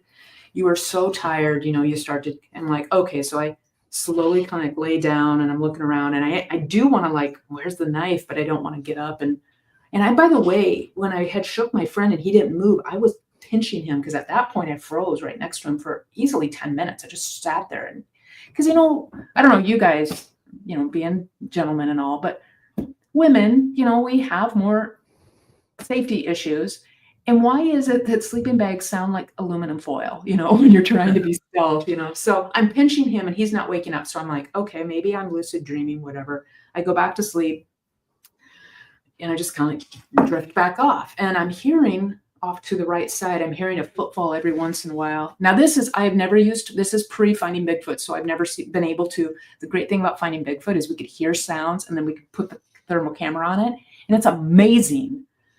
Just off, when the wind dies down at night, which lots of times it kind of will, sounds sound larger than they are. And you'll look and a squirrel sounds like an elephant. I mean, it just kind of blows your mind. But, I'm over here and I can hear something that's moving.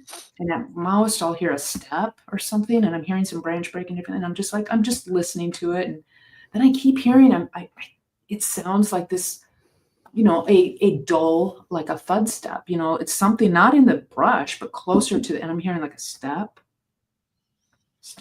I never hear more than the step. And so I've listened to that for easily half an hour. And then I'm thinking I'm maybe hearing it behind me. There's a little bit of water from the creek behind me. So I'm just like, I have a 5-mile hike out, this is stupid. So I rolled on my left side. I'm on the ground here and, and I drift off to sleep. I don't know how long that happened, but the next thing I know is I am shoved through the tent wall and I land not on top of his face because it was lower, but I land on top of Brett. Sorry, Brett. I land on top of my friend and I remember grabbing him.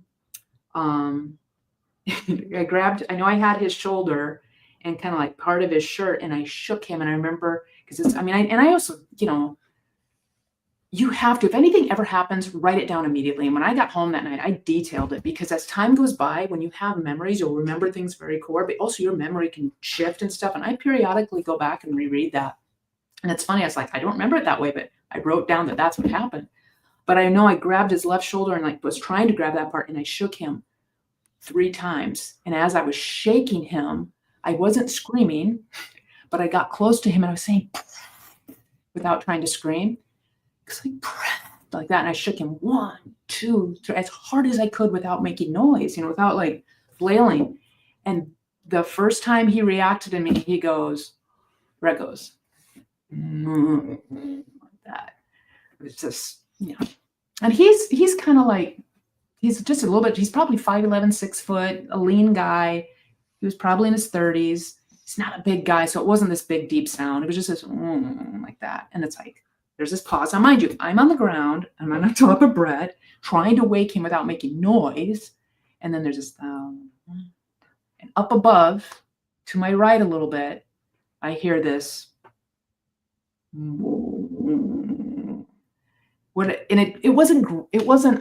didn't break up like that, but it was what I interpreted as a mimic of what my friends had just done. And in that moment I froze. And what cracks me up to this day is the first memory I have is I had slid off of Brett. I know that my knees were up under me and I had my hands like this. I was laying on the ground and I was repeating to myself, not out loud, but I was saying something to myself that was what the tribal elder told me when I first talked about Bigfoot to the lower Elwha Clallam, and he scolded me all those years before.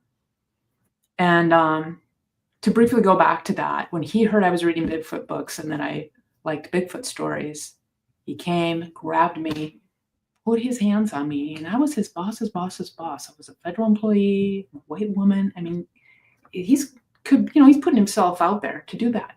But he did that because he cares about me and he's my friend. Puts his hands on me and he shook me and he was like, you better not go looking for them.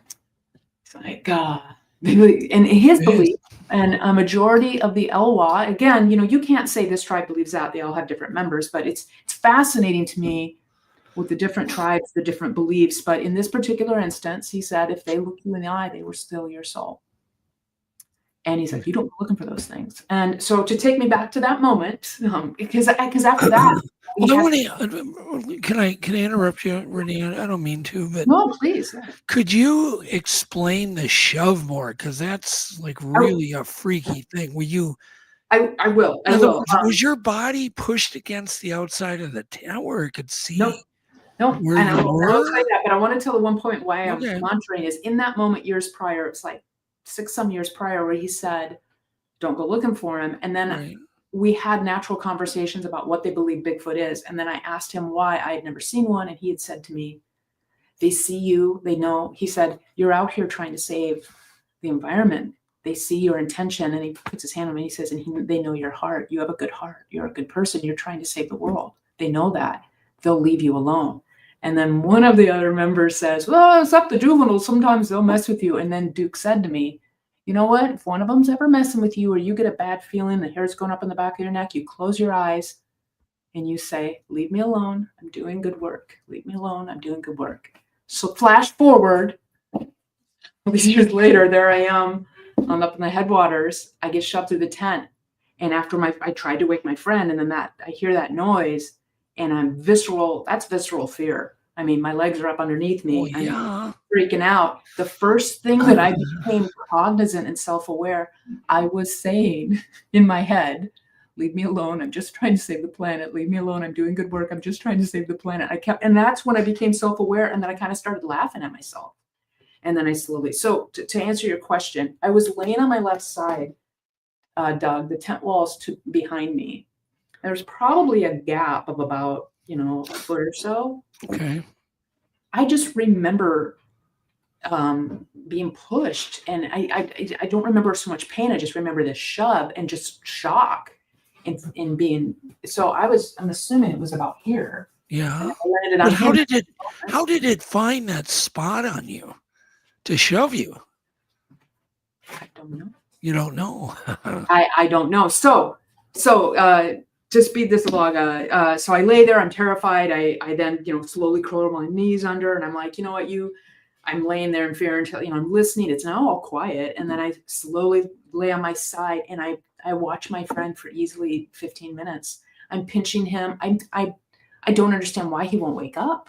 I'm pinching him. I'm twisting his skin. He had scratches and bruises in his face. I could not wake him up. I'm pinching his nose. Yeah. I'm just like, I must be lucid dreaming. I have a legitimate. I've had that happen though. I must be lucid dreaming. During encounters, people won't wake up. Yeah. So I'm just like, you know what? I'm lucid dreaming. You have a sleep disorder. You felt, and then I start rationalizing. You've got gear over there, and you rolled up on it. You freaked yourself out, you know. So I roll on my back, and then I'm kind of like laying. You know, I do this in a slow process to be as quiet as possible, and I'm laying there, and the sleeping bag's kind of like covering my view going down, and so I just turn my head and I look at the tent wall, and I have sleep hygiene. I don't want to roll on anything. There's nothing there. So I'm like, okay, I still could have dreamt this. And so I'm like, I'm going to look out the tent wall. And so the sleeping bag was bunched up, and I pull it down in one move, and I look out the tent door. And in that moment, I'm like, my stomach just sank, because I could see the tree 4 feet from the door. The outline of this ponderosa was just clear as day. And I could see the road. You could see on either side of the ponderosa pine, you can then see the camp, and then you see that road. And I sat there, and I realized when I first heard walking or whatever, that noise I interpreted, and I looked at the tent wall was solid dark. And that absence now of seeing the tree outline and the road, my interpretation is something was completely obscuring the tent wall. Or the tent door, excuse me, that mesh. Because now I opened it and I could see. And I was like, wait a minute. And okay. So what you're saying is there was something standing. That's what I'm interpreting. That's my interpretation. I just know before when I was looking at that tent, it was all dark. And there'd been this, you know. So interesting. So I lay there for the longest time, and then I start hearing that step. So I don't go back to sleep, and I just sat there. I took my clothing and I made a pillow. Made purposeful moves. I crossed my arm, and I just watched out there until dawn. I didn't sleep. It just sounds like many nights that I've had. Yeah, and I got out of the tent. You hear the walking. Tracks. Yep. And then I said to my friend, "Go lay where I was laying. Lay on your side." And I'm like, when I'm like in field work shape, the best shape of my life, I was at 175. That was the most muscle I could put on. On average, I'm like 165 or something. So I said, "Tell me when you can hear me walking." And I had to be like 1.5 feet from the tent wall in order to hear me. And then I said, "Lay on your side." And all I had to do was bend down and kind of, it poked him. So I don't know. So that was, to me, one of the craziest. That is, that's a tough one. I was going to mention, I'm getting a lot of good questions for Ranae. If you can put them in caps, and then I can backtrack, find the best ones. And Ranae, I'm sure will be happy to answer them. But put them in caps, and then you're like, pick 2 of your favorite questions you want to ask Ranae, and we will get them to her. Okay. It's like some really great questions. One, did you hear the thing run away, or did it just creep away? There was never a run. So initially, what initially woke me up, I was hearing what I'm interpreting. It sounds like somebody when you're walking downhill on gravel.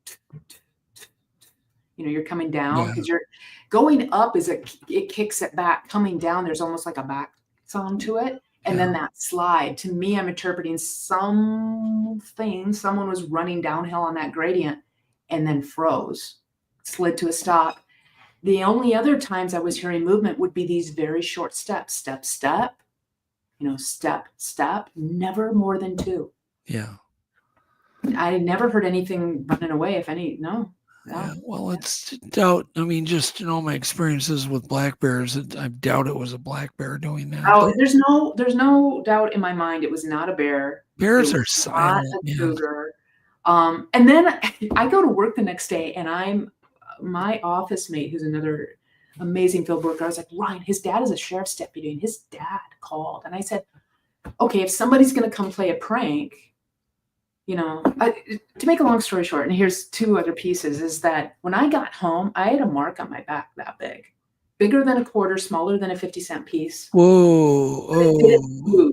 Because I was like, did I imagine this? And then I got home and I'm like, stigmata. I mean, something shoved me through the tent wall. And then I called my friend who'd been at the BFRO, and I was like, did you tell anybody where I was going? I was so defensive. And she's nobody would have done that. Do you think it was maybe a big finger that just pushed you? One finger? as I tried to eliminate all other possibilities, it wasn't a bear, it wasn't a cougar. So then I would be like, if somebody came back in a car, I'd hear them. And why would somebody come back? The washout was like 3.5, 3 miles in the dark. And that doesn't make much sense. And then, I mean, you know, I've seen, you know, dermal ridges and photos of all this stuff of Bigfoot hands and people are claiming what they interpret as Bigfoot. And I don't know. I'm okay to say I don't know, but my interpretation is that is what would happen. But the thing that gets me to this day, though, is what's with the bouncy flashlight. Bigfoot doesn't carry flashlights. Yeah, that adds another element to it. That's the piece where I was like, I don't know. So that was my first thing of like, what the WTF? So, well, you know, we've all heard the orb stories, but I don't know what to make of it. When I went up to Snellgrove with a bunch of guys, we were, I think, 5 of us, everybody saw at least 2 red orbs right by the cabin. In fact, there was one time I had my back turned to the window, and the 2 guys sitting across from me turned white, and I said, "What's wrong?" And they go, "You don't want to know." These 2 red orbs just went right by the cabin window. And are they connected? Who knows, you know? And the bouncy flashlight could have been a flashlight, but then it would have been a human there, you know? And this is what I, you know, Cliff is very much and firmly in the biological silo, biological camp, if you will. Yep. You know, now that it has got out there and I've shared some stories of this experience, we're like, oh, Renee's all woo. Here's what I have to say to that. The scientific method, you know, I don't know what Bigfoot is. There is something going on here. I just don't know what it is. Right. In my opinion, I'm not in the biological camp for you know, what my experience, knowledge, I just don't see that. Because this is where you're like catching up with old friends and having drinks and over dinner. And when you countless times they'll be like, this is a trackway that couldn't be faked. And then they'll find out later maybe it was or something, but it doesn't matter at the end of the day, because you can't, they'll say like, well, somebody who's in, you know, I'm not trying to be argumentative here, but if somebody's in the biological camp and they're saying, how can you dismiss all of these thousands of reports? And I'm like, but you're dismissing the reports that do things that a biological species couldn't do. So I have to ask you the same question. So I'm comfortable. This is the thing to bring it back. Where's the curiosity from? Because we still don't know, right? We still don't know what it is. And I don't have an ego enough to say, I know, and I'm going to change your beliefs, because I want this answer for myself and this experience for myself. So I did the show for, you know, a full decade of my life. And now I go and I follow up on reports where, you know, I take my, how would I say that? I basically like, I take my experience, you know, as a field biologist, and that and my connections to the indigenous community, and then knowing how animals move and animal behavior and all that I've learned from the natural sciences, what I learned from finding Bigfoot, and what is going to put me in a position to collect the most data. Yeah. Without altering behavior. Yep. That's one of my goals. But you can't dismiss these weird things. You just can't just throw them away. You need to almost cherish it. I want to get back to the shove though, because it's a rare thing, Renee. Somebody had mentioned, tell you. Somebody had mentioned maybe it was a stick, something he used a stick to push you. I mean, I can't rule it out. No. I mean, I don't know. But can you describe the mark that was on you? How big in diameter exactly? Like 50-cent piece, quarter? I would say it fell between the mark of I used to go to a boxing fitness class. My dad was a boxing promoter, so boxing always makes me feel close to my dad. So I'd go to this boxing fitness class, and that following Monday night, right? You know, I the next day went to work, and I was agitated. I felt, you know, somebody had messed with me. So I was like, you know, this is personal now. So I go to my boxing fitness class later, and the mark is there. I mean, my girlfriend saw it that night. She saw it, and then I was like, do you see this? But it was larger. It wasn't the size of a 50. It was between a closer to a 50-cent piece than a quarter is. I don't have one right now to measure it. But I do want to say this, though, gentlemen, that when I talked to my friend at the BFRO, who I was like, did you tell anybody? I then began to say, she's like, well, where are you going? And I told her where I went, and she kind of chuckled.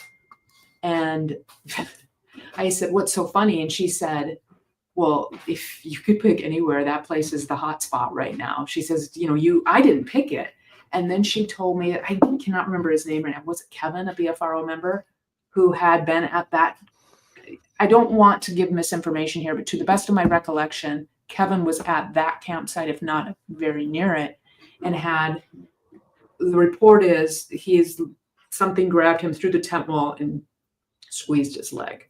Oh. Prior to this event. So I was just like, well, and I do remember my response to her was, well, Bigfoot doesn't carry a flashlight. So how do we explain the light bouncing? And how bright was that light? Like I interpret it. Imagine you are exhausted. This is the thing you don't understand. I was like to my friend, are you kidding me? Like, I was so tired. And I'm in the dead of sleep and I wake up. I mean, it's looked like a flashlight, but here's the thing.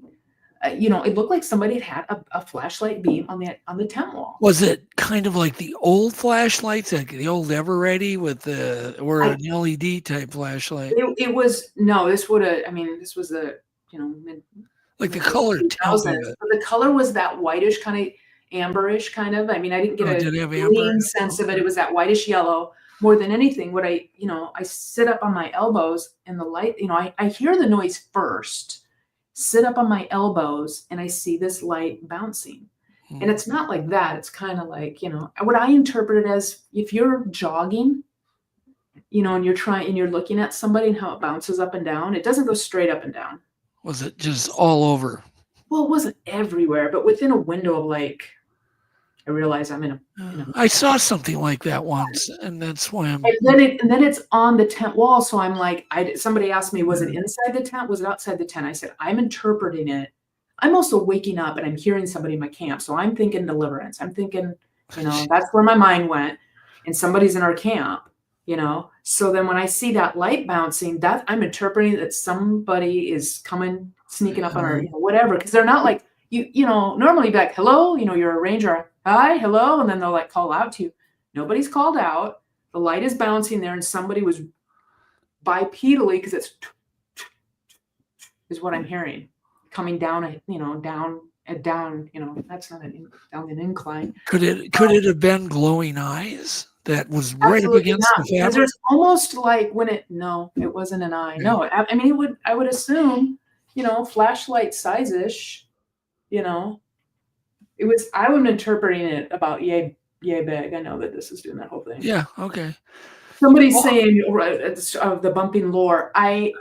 I could go on and we could have a whole episode talking. I have one last question about the light. Yeah. Did it act erratic like a moth?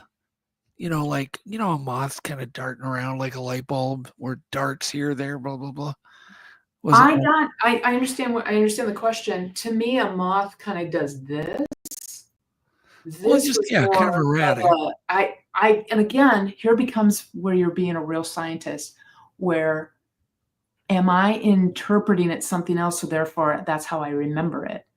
But my recollection and my notes that I wrote down and what I discerned and what I saw, interpreted, were these up and down movements of straight lines like this, not like this. I have seen orbs. One time, Mount Shasta with Bobo, that was more of that. When I say shimmering is a description of light output, but then there's that quivering is the movement I'm thinking of. I've seen kind of an orb that kind of does a bounce around that way. I know about St. Elmo's fire. I had another experience that was but I never put it close to Bigfoot. I was actually, and that was after that, where I saw crazy orbs, but nothing else. I wasn't shoved through a tent wall. That was with, I cannot think of his name, a big funder of the BFRO, not Wally, but another group. And they had heard about me and wanted to go out on the peninsula, back area where it had gotten into the community about this color of hair, something large moved through the woods, which I never claimed to be. It was a Bigfoot. I can't rule out that wasn't an elk. Yeah. But we went and got in vehicles, and that night I saw some crazy orbs that I thought it was car headlights. Wow. And they did this motion as they were like this. And then, I thought who has a vehicle back there? And then they went like this. And I'm like, that vehicle would have to be rolled over. And then as it got closer, I'm in a vehicle and it's coming this direction at me, but then it's coming, that way. And then as it turned, and I would assume it was 40 yards from me, this is another weird one. One orb just went and one became two. Those two became two. So both of the original two orbs, but one of them had gone forward. I couldn't see it anymore. But the one that I could see, I witnessed it, and wasn't drinking. I wasn't on anything. The one orb became two. The two orbs, and then what was forward of it, out of my line of sight, I could see illumination. I could see brightness. So it's my assumption that the other light that I saw also did that. But I witnessed one become two, and those two become four, and then it just the whole through the woods lit was brightening. And then I just sat there and I was like, what? Interesting. What do you think? What do you think they are? Do you think it's more likely it's something supernatural, biological, or some kind of exotic science? Orbs or Bigfoot? I mean, I'm going to answer orbs first. That I have researched St. Elmo's fire. I've talked to physicists and geochemists and asked for examples of what, and that is not St. Elmo's fire that I saw that instance. And what I saw inside or on the tent was not St. Elmo's fire. So that I know. To me, what is Bigfoot? I don't know. But if I had to say, what is your opinion or most likely? I believe, I'll tell you what, again, as I said, my beliefs in not just Bigfoot, but in the world, in the universe, are aligned a lot with indigenous peoples. I respect the culture. I respect their deference with family and elders and their storytelling. So as I began this journey of filming of Finding Bigfoot, we were up in Alaska, and we were on Prince of Wales Island, which in a supernatural way is where I went after my father died, and I grieved my father's memory and my father's passing. I grieved my father's passing, and I have memories up there, excuse me. But I was there, and a Haida elder said to me in regarding Sasquatch, Bookwus, if you look at the totem, there's bear, wolf, raven. Those are all animals that are a physical and spiritual body, just like we do. And so when our body dies, that our physical and spiritual is locked in a plane. And when our body dies, it goes back to the earth.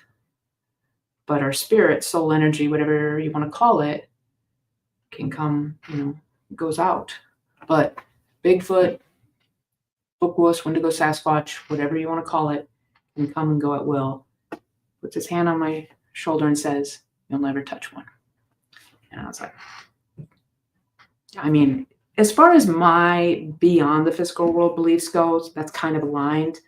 People would be like, "That's really scientific," and to this I say, science is a way of understanding the natural world, and there are things beyond science we don't understand. We used to think the world was flat. It's not, and if you think it is, open a math book. We know that the sun doesn't revolve around the earth, and that's why we always, as new pieces are coming in, we need to retest and analyze. That's what the scientific method is. Science is not just a class you take or a book you read. It's a way I view the world. It's really important to me, and I really believe that. I think Sagan quote is that science is more than a body of knowledge; it's a way of thinking. Oh, I like that. Yeah. And then that's a Sagan quote, and we need that more than ever, because twofold. Like I was saying earlier, there, for whatever reason, wherever your politics may be, though, that there's been a full-on assault on science for a while, and now with the internet was a double-edged sword, and AI, another double-edged sword. There's such advantages to this, but unfortunately, there's a lot of, problems that come with them. And that's where the misinformation, which is the honest mistake. People hear something, they don't do their due diligence. And it's really unfortunate, because I see people so much, repeating and not understanding and kind of, parroting that information. Misinformation it's false. But it's not created or shared with that intent of causing harm. Disinformation is deliberate. It's caused to mislead, harm, manipulate, or enrich someone with power or finances. And malinformation, it's based on fact, but they're twisting it, they're putting that spin. So there's so much of that going on. And really, I try to go to the Bigfoot community and give examples and end on that. But I'm not being a Debbie Downer. I try to say, look, I love me a cheesy Bigfoot movie. And I know that we had said this once before. Lance Henriksen, I don't know why, but he's in more Bigfoot movies than anybody. And Mountain Monsters, the WWE, the Bigfoot world. There's nothing wrong with that entertainment or that research. The Ranae Sayer stands up where somebody is trying to profit by the clickbaiting or that kind of stuff. And that's what I take offense to, because it's not even misinformation. They're twisting something, and then people are believing that's true. And then there's so many good, real researchers in this community that could use that support and those funds. So, I just, this advent, I'd say maybe like the last five, I don't say 10 years, there's really been this flux of it. And sitting around, I was like, I just, Doug, I know you were somebody with character and integrity, and that's why I enjoy your time, and I believe in supporting you in the work. And really a thanks to you for, you're kind of one of the OGs, you yourself went out and supported it. You do the research yourself, but also you are a mentor, and you've helped financially support people who are doing the good work. So we need more. We need more depths. Well, thank you. Kind observer, speak the truth. I blame everything I've ever done just on curiosity too. So everything, curiosity. I've got myself in more trouble and volunteered for more crap because I was curious. And then I'm like, what in the hell did I volunteer for? Or a couple of cats. Curiosity killed the cat. Yeah. Just, I get myself in trouble, or I want to go back up to Snell, but I'm scared to death to go up there, because every time I go up there, things happen that are another time dangerous. I talked to Mildred about this too. I got a cousin who has her and her husband. They have a cabin in northern. And they were like, she's a badass derby girl, bass player. Okay. She's a ER nurse. When the bridge went down in Minneapolis, she was like on scene. And then when she was younger, she traveled, trekked the Himalayas. So they have a cabin up in northern Minnesota, and I definitely want to go. Her husband was a Boundary Waters canoeing guide. I mean, I love them. It's one reason I consider maybe moving back to the Midwest. It's as you know, I haven't been to Snell Grove itself. I've been near there. Yeah. But yeah, give me a holler if you want to go back, if you want, skeptic to, it's nuts up there. It really is. I think I'd mentioned that before we went the last time, like last summer, the cabin had been destroyed again right before we got there. And it's not bear damage because there's not one tooth mark, not one claw mark. You don't pull cabinets down and shelves with teeth or claws and not leave. Field cabins that I used to work with do field work in the Alaska Salmon Program, the Fisheries Research Institute. It predates the state of Alaska. And there's these cabins that are from the 30s, and you go in there and you're hanging out your whole entire summer, and you see the claw marks in fact, sleep disorder Ranae, the room that we're in is 2 bunks on each side, and I'm on the bottom bunk because I have a sleep disorder. And it's toward the end of the season, so we have the plywood up on the windows that are drilled in. and a bear. We knew a bear was really close. We were seeing it come closer every day. Big old brownie. And we were all just popping a squat right outside the window and going back in. But I had an episode, and I, in my sleep, started doing a taekwondo workout: punch, punch, kick, punch, punch, kick. But they're hearing the sound of wood, so immediately my bunk mates are thinking that the bear's trying to get in the window, because there's all kinds of evidence of, the bears damaging. I'm not saying there was a bear at Snowgrove in any way. No, but bears generally, I've looked at a lot of cabins that bear damage. They chew the window sills. They grab like wood with their teeth, and they just leave such up. But not one anywhere in any of the wood. It's soft pine. They always end up putting it back because, it isn't damaged with teeth marks, claw marks, bite marks. But we're talking pipes that are bent, metal pipes that are bent, 1,200-pound gas tanks flipped upside down, windows broken out, doors ripped out. I mean, it's weird damage. Yeah. It's just weird. And I talked to you briefly, Jeff and I had a chat the other night, and I was telling him, I said that I had a chance to watch one of the episodes, and I said it was, of course, I went and looped through and saw Snowgrove one. So I listened to your Snowgrove one. I was like, oh yes, yeah. So, and did you mention there was another cabin up there was that you that knew about that, or was that somewhere you stayed? I know of. I have friends who are bear biologists. That are okay. I've heard of crazy stories that have been going on up there through people outside, and many of my good friends are Scott Howell, who's the best steelhead fishing guide on the planet. I mean, I'm spoiled. I mean, he really is. He's amazing. He's in Southern Oregon. Skeena up in BC is fantastic, and I'll get a lot of my stories from professionally. Okay, outside the Bigfoot community, professionally, biologists, geologists, whatnot, what have you, natural resource managers. And then now since the show, I mean, I get inundated. So then I have the tribal community, the indigenous community, the professional community, the Bigfoot community, and then I also have the hunting and fishing. So many hunting and I love steelhead fishing because they're so rare to catch. And it's really about walking the river and spending time, and tying the flies and just being immersed in it and being quiet and just getting up before to get your spot. You're going to get down and you're going to sleep on a bank so that you're the first one there, and you wake up and there's a heron staring at you. Sounds nice. I've never done steelhead fishing. I've fished for almost everything but steelhead. I never have either. But my point here is that I will hear, and I have a community of friends that some bear scientists who are like, hey, what's this about? Did you know about this? I was like, oh yes. Have you been? And they're like, but no, and I'll hear stories.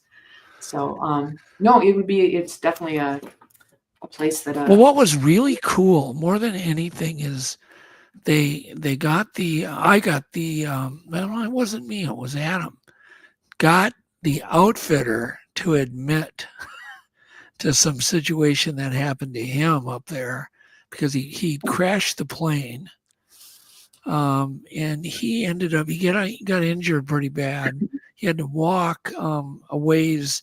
Something followed him, shaking trees as he walked. With this, he had moss. He had taped moss to his head to stop the bleeding. And then he also relayed a story of a trapper's cabin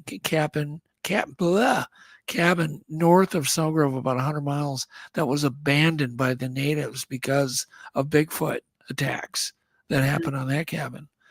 And then the Snowgrove cabin, it got wrecked. They fixed it. They went back up to put a lock in, and it pushed a big tree over the top of the cabin, but didn't damage the cabin. It was done so perfect that you couldn't get in the front door anymore, but the tree was setting on the roof. Well, that's kind of a coincidence too. The day they got the cabin fixed, the next day that tree got pushed over.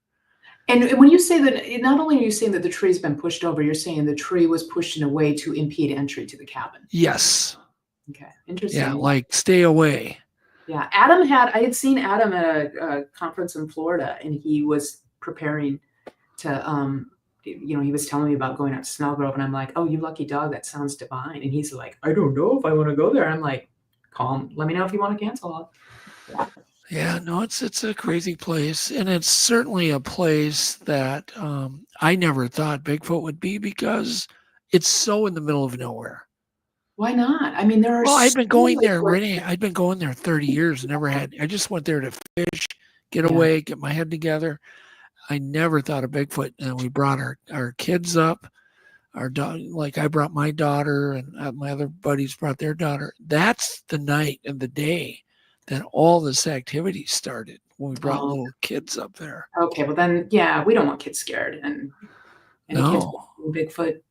There's never stories of Bigfoot hurting children. So no, but it apparently got their curiosity. oh, definitely. There's a plethora of reports of, in fact, like to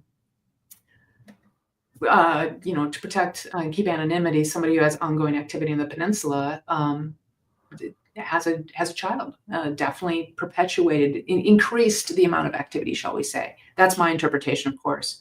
Yeah. And then briefly had put up a camera, and I'm like, well, if you want to shut anything down, to me, that's one of the things to shut activity down is to put lights or cameras up. So is there a way to navigate that, to do that, quietly or, surreptitiously? I mean, there's all the debate on how do they know there's cameras? How do they identify cameras? Yeah, that's one of the biggest things that makes me go to bed some nights and go, they can't exist. Even though I've seen one, they can't exist because they couldn't avoid all these damn game cameras that are all over. Yeah. Or could they? I mean, That's the argument. I don't know. And then of course, being collaborating and helping out these Microsoft projects, which is initially, it was one piece, and then all of these projects that have come out of it, which is wonderful. Real-time data to take all of this. I mean, you guys in the field are talking to researchers, just they can take so much time going through those cameras. Boom, animal or not animal, and then they immediately sense it, then they can pull it in and put it into a database. Boom. I was an old database manager. This is one thing that I used to say to Cliff: if you change your mind on something, I'm going to read the tracks this way, or that's something, or I don't believe that guy's story, don't throw it out. Yeah. Don't throw it out. Create a new column, create a new column and continue to collect that data, because then us database data nerds, we put those into Access, or all these systems are now AIs coming in, and we start manipulating that data. I mean, you have to understand, for 10 years, I would lead these projects where I would take 10,000 fish a season, juvenile, the smolt stage of these salmon. But I would have to process to actually implant a tag into 10,000 fish a season. My team, I wasn't working alone. Our team would have to probably process, measure, and that means measuring, handling, weighing about 40,000, whether it was, trouts that are too big, don't fit, non-species, whatnot, what have you. So you're processing large amounts of data, and we're collecting data on the river and all other temperatures and the trees and all this. And that's where AI now is starting to open windows for us, and that's the part where, and my concern on going back to Microsoft was like, this accessibility and real-time data, you've got to be careful with poachers, and immediately coming in with WDFW and all that. And, World Wildlife Fund, and saying, how do we stay, one of the reasons is to stay ahead of the poachers, but we're able to basically track deforestation, biodiversity, and then to really help those people on monitoring remote regions in inhospitable parts of the world that are critical still, and do it remotely to many degrees. But the big obstacle, the big uphill fight is, does anybody care? I mean, we still have to, can we translate that into conservation and sustainability advancements? And that's really comes down to, do we care about our natural world? And if we care about Bigfoot, and that's one of the messages I try to go to these conferences and I try to be out there, is like, I want for that next generation, I want my nieces and nephews and my friends that I love with their kids, I want them to be able to have actual habitat to go to. Yeah, well, I think Bigfoot could be quite an ambassador for preserving wilderness. I really do. And I've always kind of had that in the back of my mind, that if we could ever prove that they would, there would be some more areas protected. you Yeah. know. I mean, I used to say, look, I want Bigfoot to be a biological undiscovered species. I would gladly eat that cold plate of crow, if you will. I Yeah. want, I don't have to, I don't need to be right. I just want, my evidence and my understanding of the world leads me to this conclusion. Yeah. But I don't know. Now, I want Bigfoot to be real because wouldn't it be great? Like, be like this ultimate eco warrior, like ripping off poachers' arms and defending. But we have so many species that are endangered and dying. Would it make a difference? The whole thing that is the biggest argument is, the camera traps, the technology we keep getting. We don't get anything solid. The DNA, still haven't really gotten any definitive good study on DNA. On and on. Eventually, don't you think technology is going to demand answers? I mean, we're kind of playing squeeze play here. Science Environmental DNA. We're demanding answer to science. You know how I look at it? This is one thing I do take precedent with, and I make a point in our community is, again, coming back to, there's the entertainment aspect, and then there's those people who are writing, they're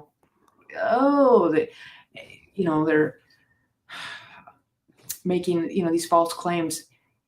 DNA back in the day used to be very expensive. I am a graduate of the University of Washington, and environmental DNA has gone leaps and bounds. Now, I am not a trained geneticist, but I work with a bunch of them, and I know, a lot about it. There is a great article you can listen to, Eileen Allen. She's basically University of Washington eDNA. It's the eDNA Collaborative. I actually, I specifically include them on my talk. I basically take the stage, give you like, hey, I've had some experiences. I'm not a cynic. I'm a skeptic. I give you a review. We talk about the show.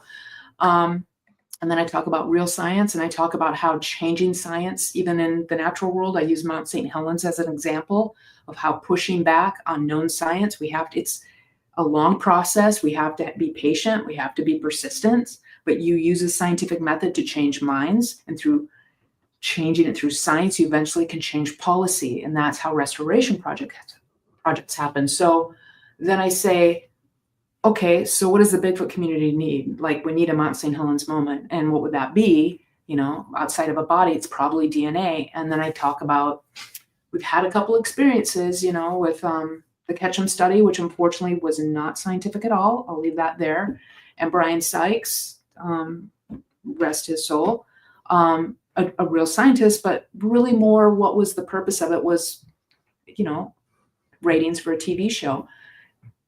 That's been a good decade. Where are the DNA studies that are heading towards Bigfoot? And we got Darby's going on that. We're getting people who are doing it. But my point is, and there's people who are in this. But what I try to say is, the eDNA Collaborative is, they essentially, it used to be super expensive. It aims to basically disseminate, accelerate, and reinforce science. How's that go? That brings eDNA analysis and techniques out of the lab into the routine world, and an AI through that Microsoft and the Sparrow project I was talking about. The one that is in the Amazon is Guacamaya. The project Guacamaya is really going for biodiversity and deforestation. Sparrow is like all over, using more satellites. But these are examples where the overlap of science.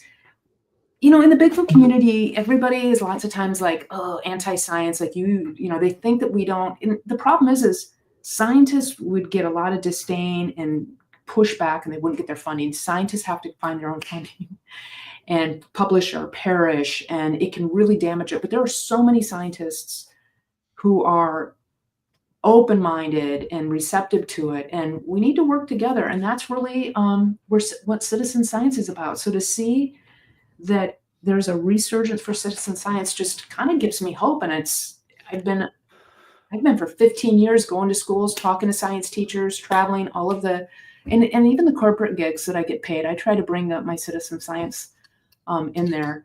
We don't have enough of it. And Doug, you and I talked about this before. when the politics of our country and the finances we had after the Depression, we had the CCC and all of our bridges and dams, and all this stuff was made, and people were on ham radios.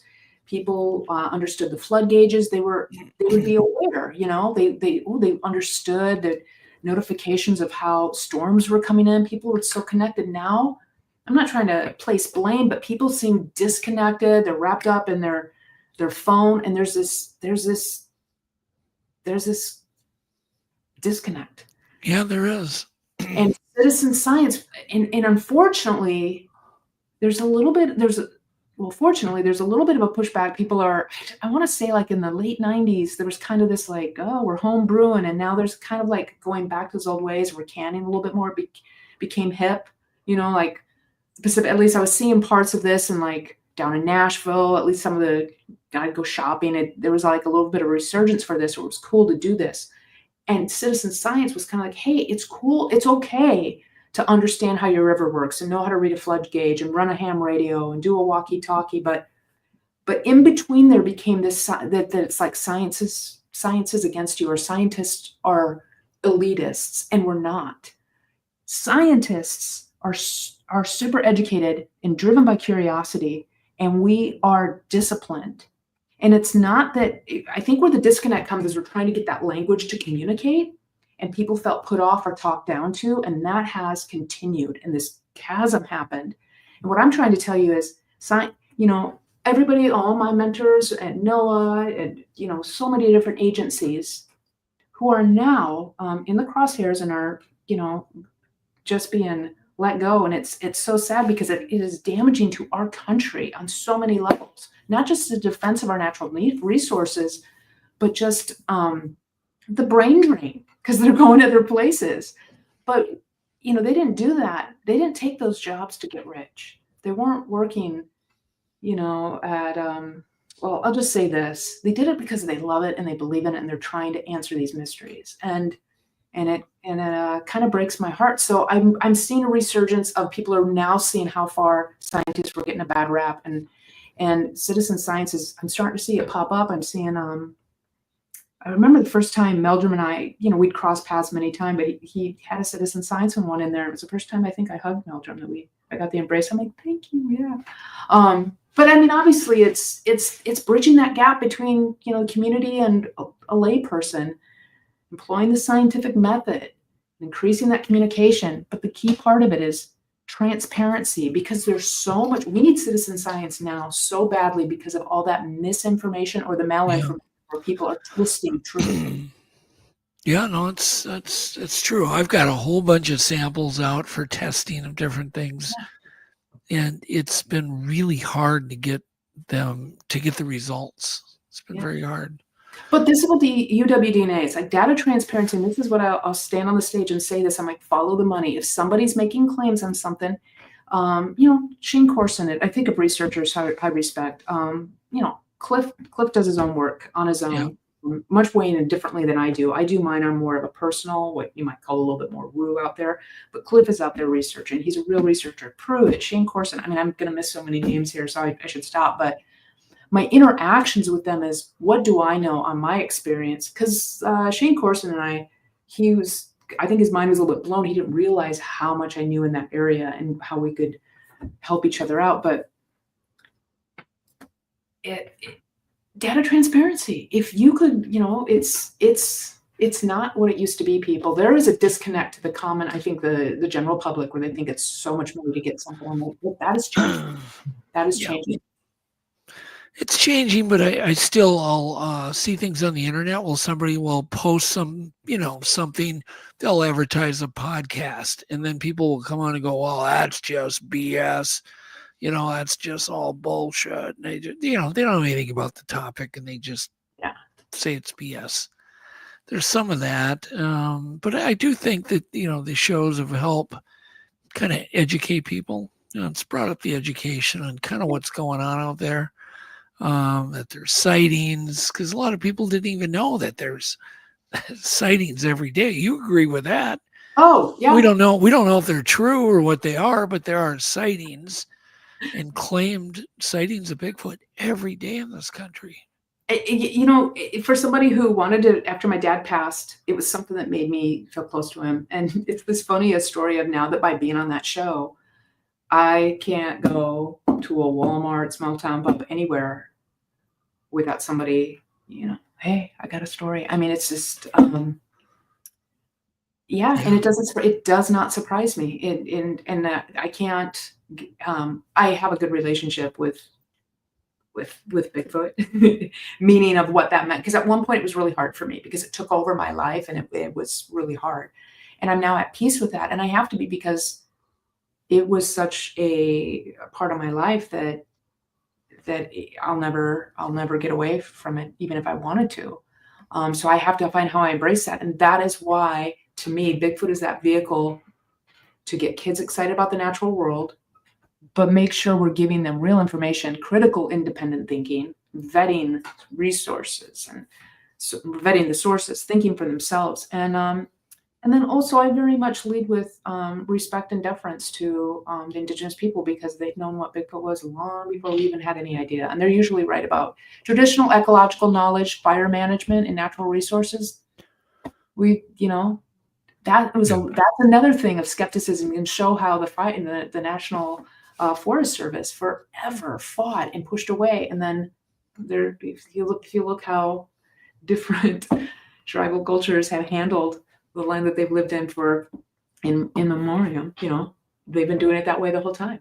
So, yeah, Jeff, do you have questions on? If you have a question, throw it in caps now, and we can start feeding them to Ranae.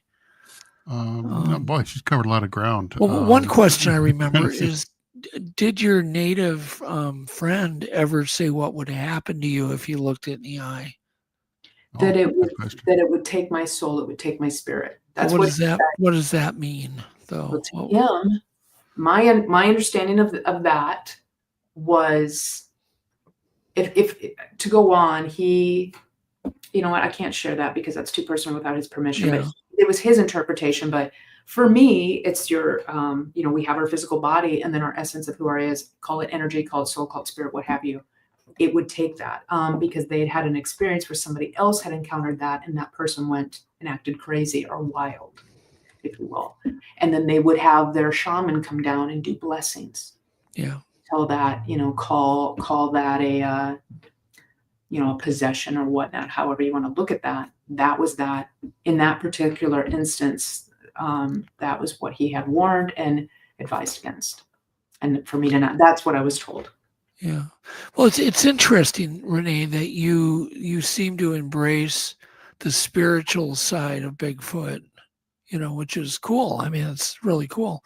I think some people are probably shocked. That's more of the, I hate that word woo. I really do, but it's just more of the spiritual side. Well, I think it's more just that you're open-minded is kind of what it sounds like to me, is that you're open. And that's kind of where I'm at too. I'm not a knower. I wouldn't say I'm a believer. I'm open-minded, and I'm really open-minded. I could be anything. Yeah. I'm evidence-based. I don't cherry pick data. This is one thing I caution to researchers is that, okay, here's Meldrum, Esteban, these amazing anthropologists were on the board saying, look at this information. You do need to then follow up with other anthropologists who are countering that. And you have to just, don't cherry pick data. Don't go into an echo chamber. There are all Absolutely. of these, there's all of those. If you really want to go dive into the Bigfoot community, vet your sources. First of all, go on that exterior when people make the claims, vet their sources, follow the money, make sure it's legitimate. Then on the people who have been in that community, and you're, go find that mentor, but then also follow up. Don't shut down the ones who don't believe. If they're reputable and they're real scientists, they're going to push back and say, well, because they might be the ones who explain something that is or is not working, and then they might come around, or someone might shift.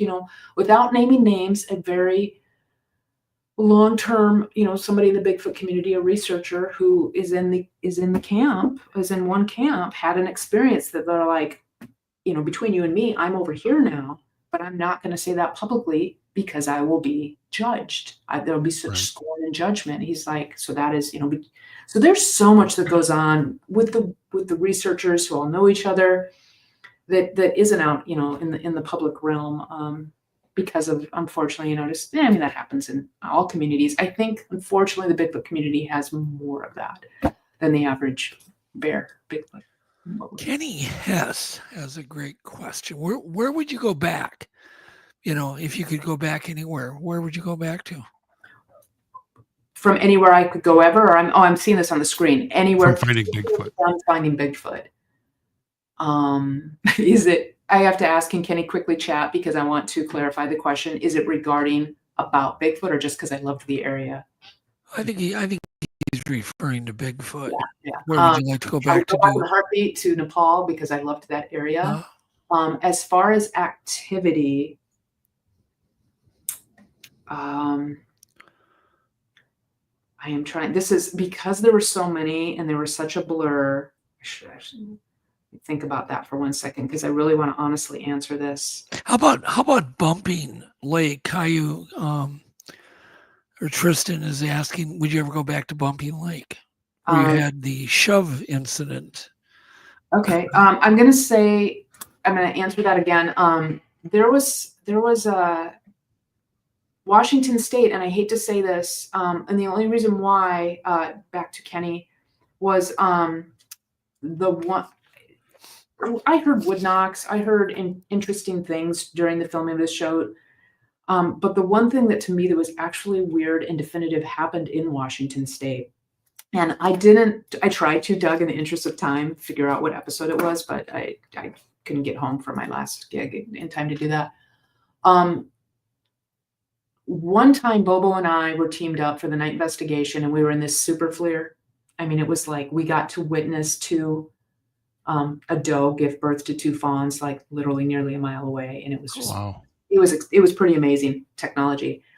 It wasn't that time, but that was the one time we teamed up. And then it was later that Bobo and I teamed up for the final night. And it was this custom jerry-rigged, if you will, somebody's FLIR, because Bobo was in the truck and we were in Washington State, I'm pretty sure.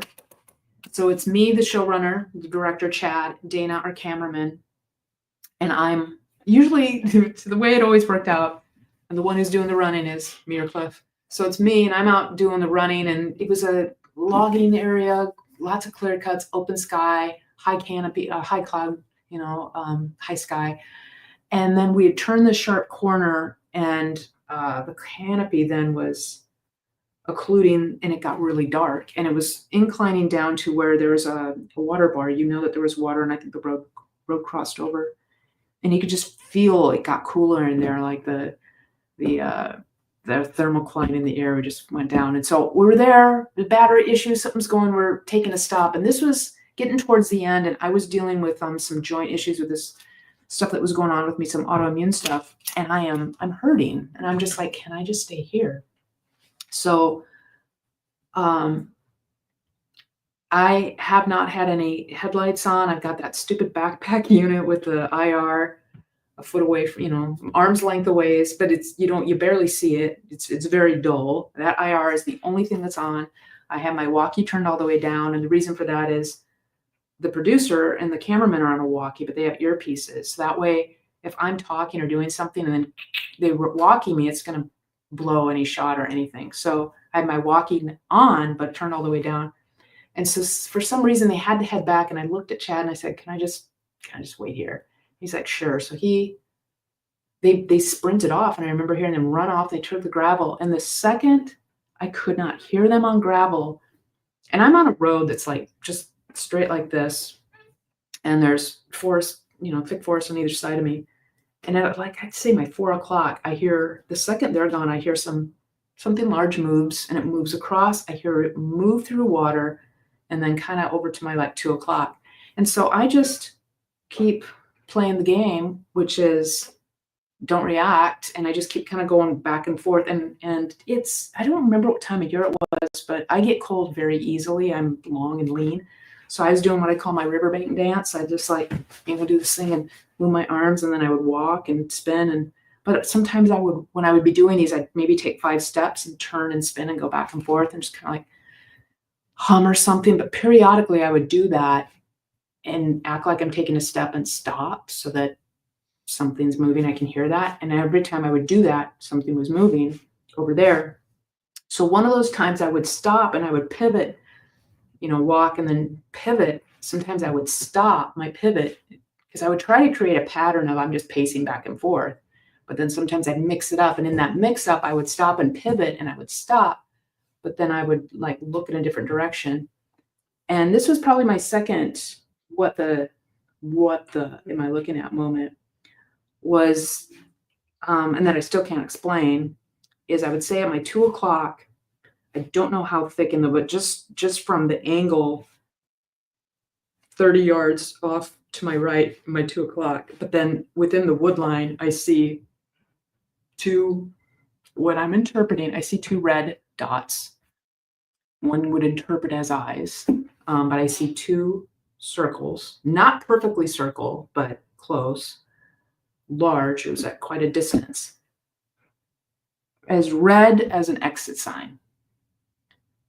So it is just jet black dark over there. And I see, and when I move, I stop, and then I look, and I just see red. And I'm looking at that. I'm like, I think I remember saying it in my journal, you gotta be kidding me, or I said something like that. And in that moment, my body is cheated this way, but I'm looking this way. And in that moment, I saw what was a slow, which I'm interpreting because,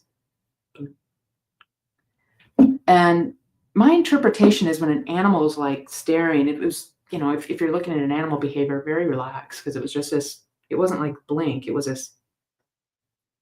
And then I'm just like, and I think I turned my head, and when I turned my head, it went dark. Because it's, all I'm seeing is these 2 red lights. So I was like, okay, all right, it's on. So I kind of kept moving and did that a little bit more.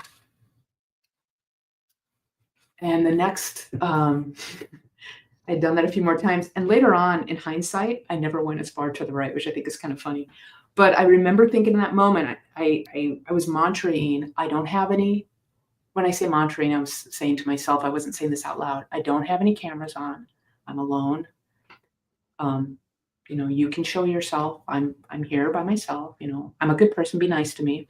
It's kind of like saying that, and I was kind of like dancing and just being a little playful. So I did that a few more times, and then I probably was like a good 6 feet from where I'd been before. I'm further up, and this time I did that again. And this time I cheated kind of a little bit more this way, like to 12:30, and I looked straight across from me a little bit to my left.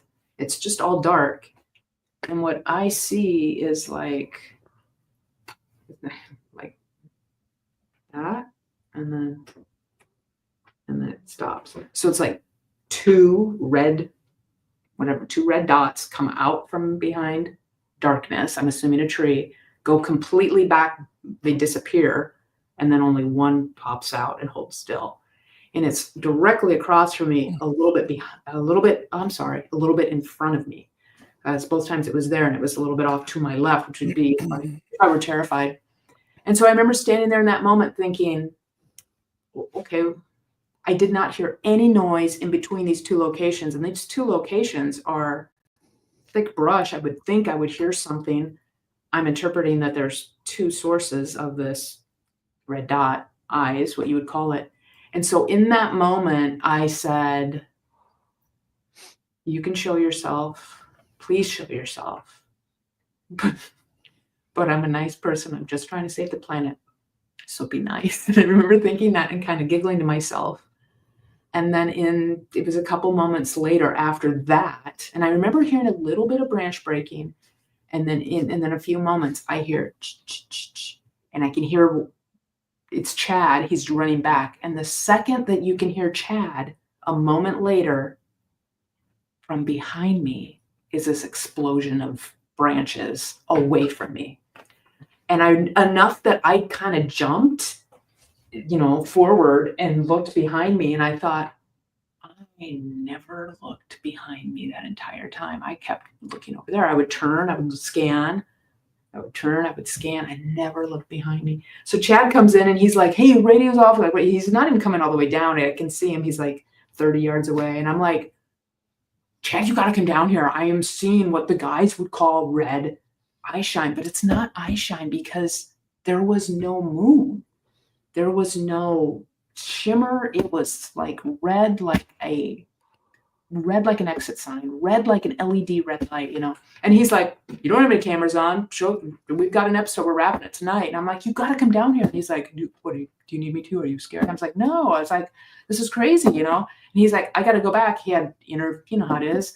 I've got 4 interviews to do, and so he runs off. I turn up my, it's just like I turn up my radio, and I walk over to that spot, and I turn on red light first, and I turn the lights on. And once that noise ran away, I didn't hear anything over there, but I went and I took a few moments to step into these 2 spots to see, was there any structure or road in the background where a tail light or a antenna or a plane or anything like so that was probably the other time where something really weird happened. So that would be a spot that I personally would like to go back to as far as a Finding Bigfoot location, because that was super cool. Yeah, that sounds pretty crazy. You had a really interesting comment in there that I think is worth revisiting just for a second. Eye shine requires another source of light. You notice that there was no moon. Most people that talk about eye shine aren't thinking of that. That's a really important detail, is that you need to have some sort of light to have typical eye shine. It's because it's reflecting something. So that's a pretty interesting I've seen so much eye shine while filming the show. Owls, all kinds of things. Early season 1 or 2, I remember we were seeing some really weird eye shine that was like whitish, yellowish, grayish. The guys, I don't know if I was with Cliff or Matt or Bobo, I don't recall. And it was quite a ways back in there. It was kind of creepy. And I was like, I've seen eye shine myself. Mm-hmm. And I know, the episode with the owl, they made it seem like we were arguing much more than we were. It's such a pedal lucidum. It's, owls have these amazing eyes. They capture so much additional light. I know what was in Bluff Creek, that episode where somebody threw a rock at us. I wholeheartedly believe that was an owl, because unless a Bigfoot were holding the main part of the tree and the branch it would have broke. And also everybody knew where we were. There were 2 helicopters filming us. I think somebody threw a rock at us.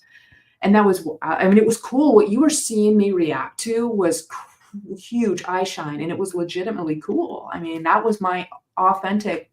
Wouldn't you call it eye glow versus eye shine? Exactly. So to clarify, and to Jeff's point, I am differentiating and pointing out that in those instances, that's eye shine. What happened to me in that instance, there was complete canopy cover.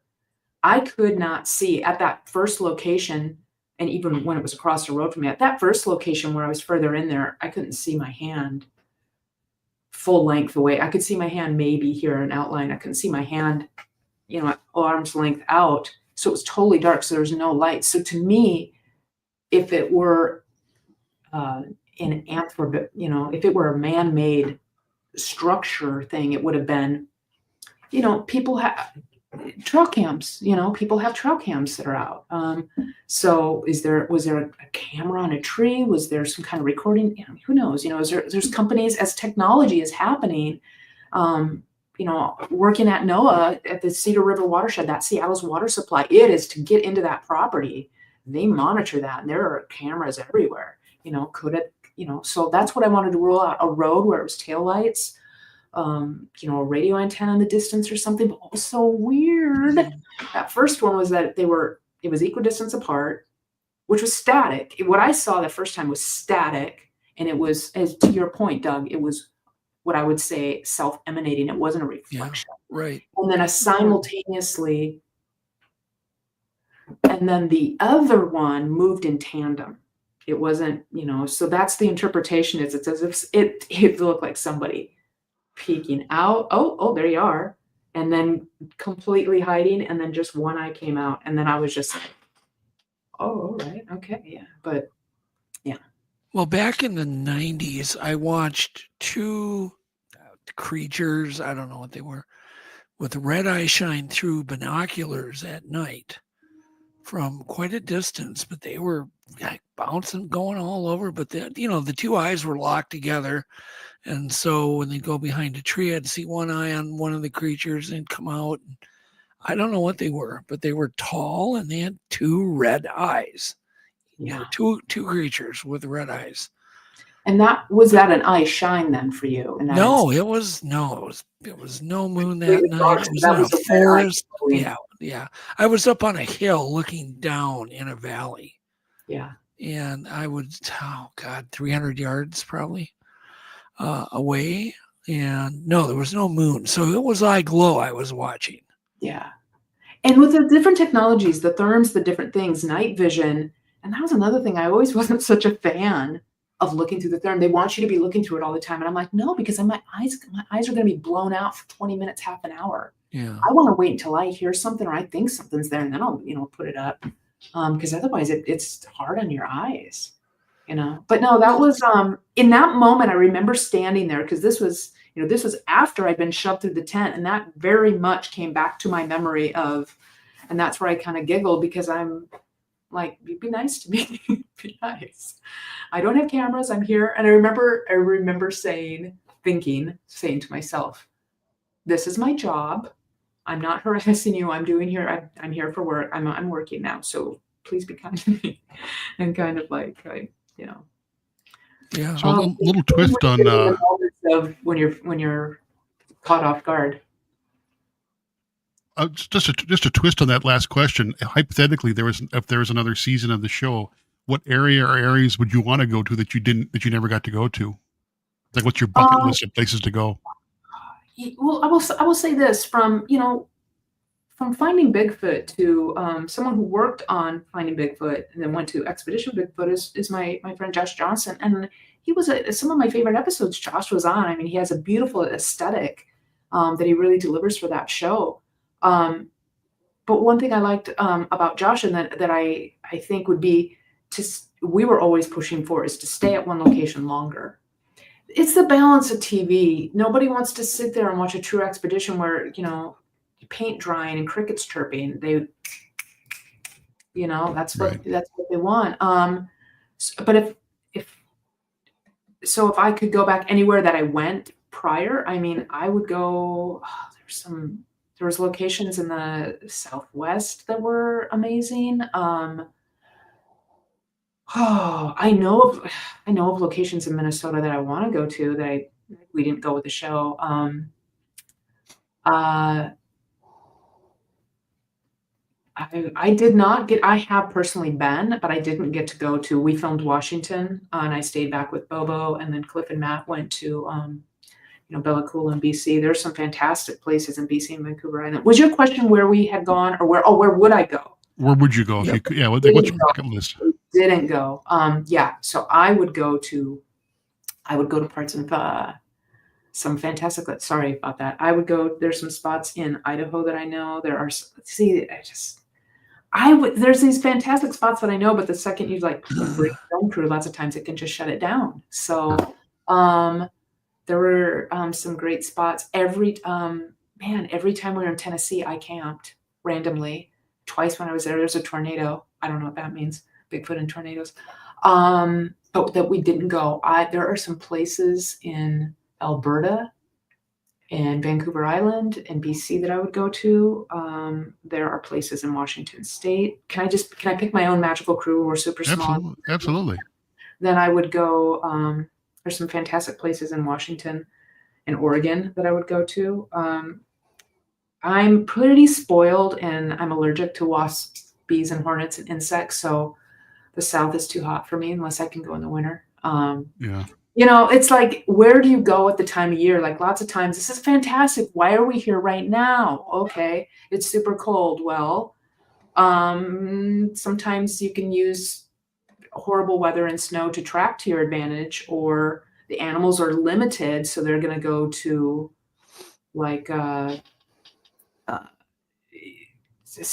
basically, when you're on the Pacific coast, cedar, and that's why it's so important to the indigenous community, what cedar can do to systems and keep the water moving, and what it can do to animals and heating them up. There's all of that to it. So like water, salmon bearing streams, all of that. And altitudinal zonation. In the summer, you're going to want to go high, and in the winter, you're going to want to go low. And all of those things are factors. But international is hard. I mean, I also love I also love discovering spots. How come you guys didn't go to Canada much? I don't remember too much up in Canada. Was it the filming permits and all the mess with customs? Yeah. Can I take the fifth on that one? Yeah. Sure. Yes.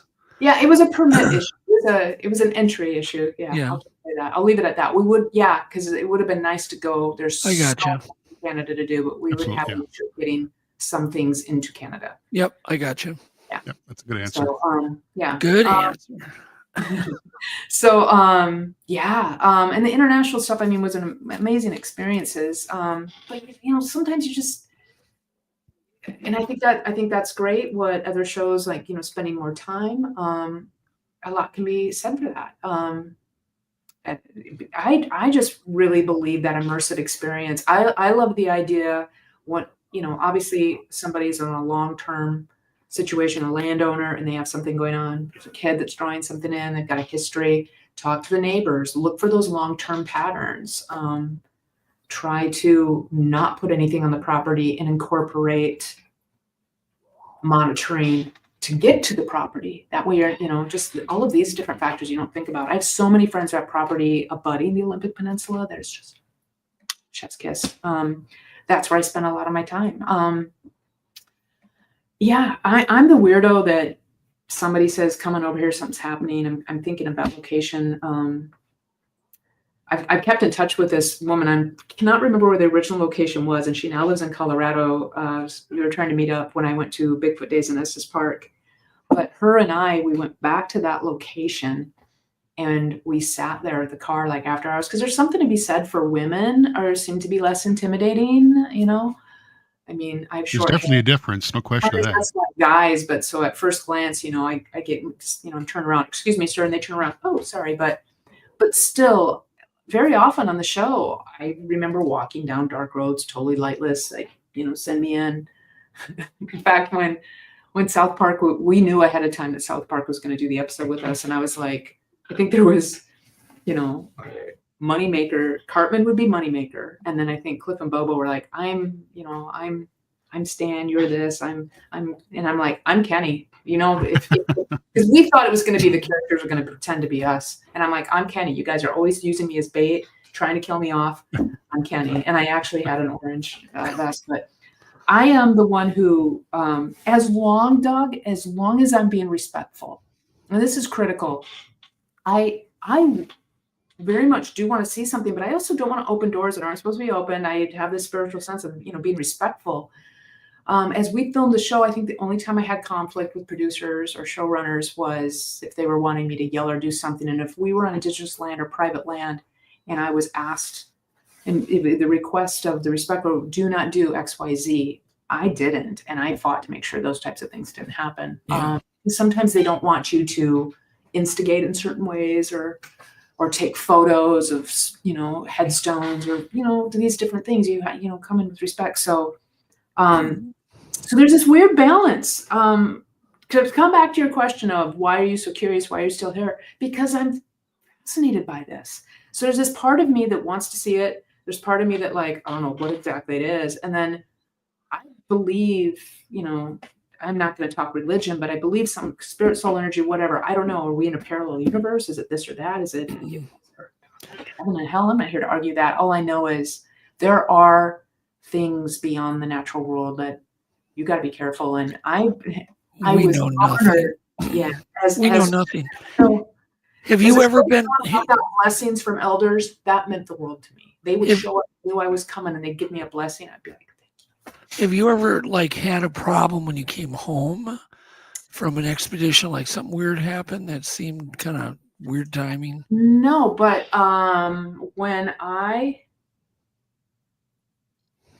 I've never talked about this publicly. So, Doug, this is showing my respect. And my best friend died when I was 14. I mean, I've talked about this, but I've never talked about this in the radio or in an interview thing. My best friend died when I was 14 in a freak motorcycle accident. And without going into all the details, I felt it, I sensed it, I knew it. I had never had surgery at that point in my life. But the best thing I can equate it to is that feeling when you're pre-anesthetic and they give it to you and then you feel that wash over you, that weird, I don't know if you guys have been under. I was disoriented enough. I was ironing my basketball uniform in November, and all of a sudden I get this weird feeling that I set the iron down and I stepped away and I'm like, what is this sensation? And I walked into the other room and the TV was on, and I just was kind of like, what is going on? And I remember looking at this TV, there's a deeper part of it, what was on the television. And my mom came running down the stairs and said, me to go to the hospital. There's been an accident. It was my best friend and someone else. And I said to my mom, which was weird that I wouldn't go because there had been somebody the week before had literally been run over by a vehicle. And it was just, and I looked at my mom and I told her something. I don't want to get too personal, but I told her to say something to him. And she's like, why would you say that? And I said, he broke his arm. I said, which arm he broke. And then my mom goes to the hospital. I'm getting ready to leave. This is, pre-cell phone days, kids. We had landlines. And I'm getting ready to go upstairs and leave the day and go play basketball with my friends. And the phone rang and I picked up. My mom's like, you better get down here. And the end of this, to bring it full circle, is that my friend was essentially brain dead. The impact had pushed his brain onto his brainstem. And when you look at the timing of when the people had heard the accident and my mother had been called was less than 15 minutes after the accident. That all happened simultaneously. So I have had elders and different cultures, people come up to me and tell me I'm a very old soul and that I live at that intersection. I don't know what to tell you. I don't see ghosts. I don't see a lot of things, but it is in my heart. I completely believe that my best friend came to me in that moment and shared with me, said goodbye, embraced me, love, whatever you want to call that. I don't know. And that happened when I was 14. And then I had, getting shoved in the tent was probably the most freaked out I've been in my life. But there was one time that was more, and I think I was 22 years old. I still don't know what I saw, but my sister told me that I saw it. Somebody will say I saw an alien in my doorway. Somebody else will tell me I saw a demon. I have horrible vision. I'm legally blind, but I saw something standing in my doorway. When was this? Okay, so there's the kids that push the envelope, and then there's the kids that just go along. I'm the fight or flight. I'm the fight, and I'm curious. So I grew up in South Dakota during the 70s and 80s. So we had all the aliens and the cattle mutilations. And then lots of times there would be, Spook Road, Bridge Out. I'm Eastern South Dakota, Little House on the Prairie. Western South Dakota is like Eastern Washington for geography. So the movie Children of the Corn was filmed out this area, just to give you once you get outside of my hometown proper, it's just farmland and you come to an intersection that's not labeled. Yeah. You have to learn how to read the sun and orientate. Well, once you leave town, you end up kind of like in Iowa.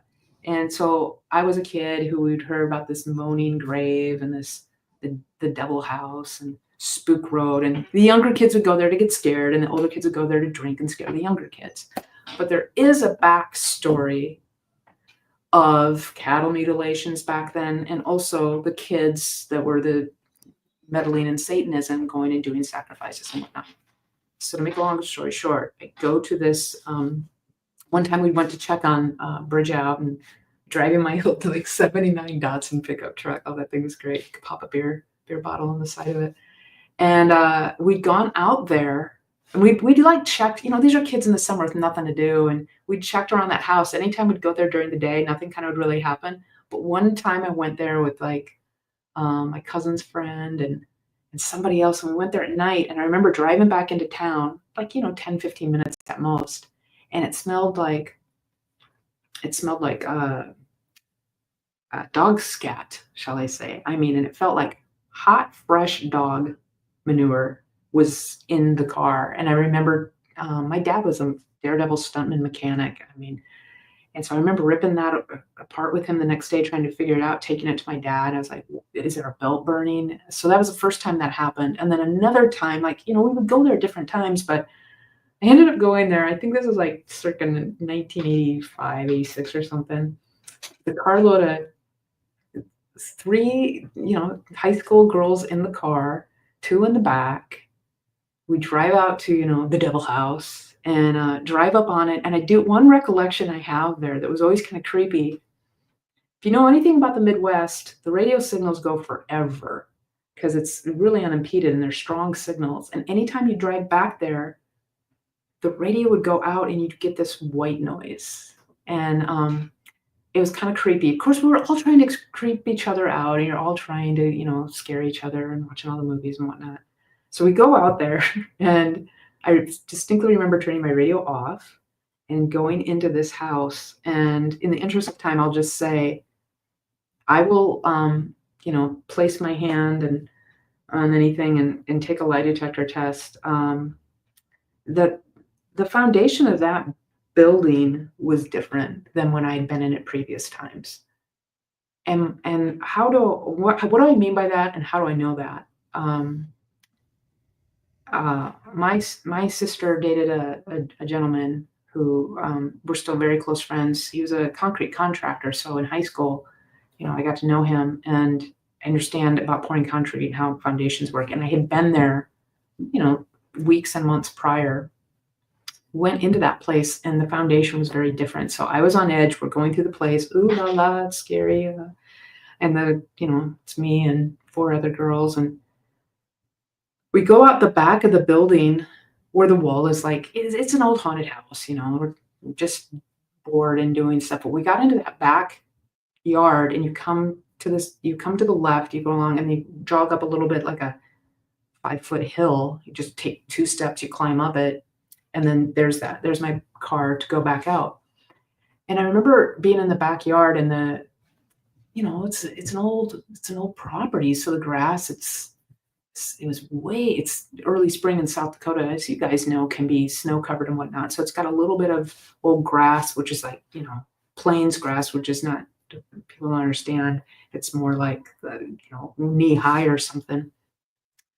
But I'm walking to go to the car and I'd taken 2 steps and I just hear everybody screaming. And so I turn around, two steps up, I turn around. I just have these teenage girls screaming and they're all trying to get in the cab. Only 3 people can get in the cab. I'm driving, 2 have to get in the back and they're all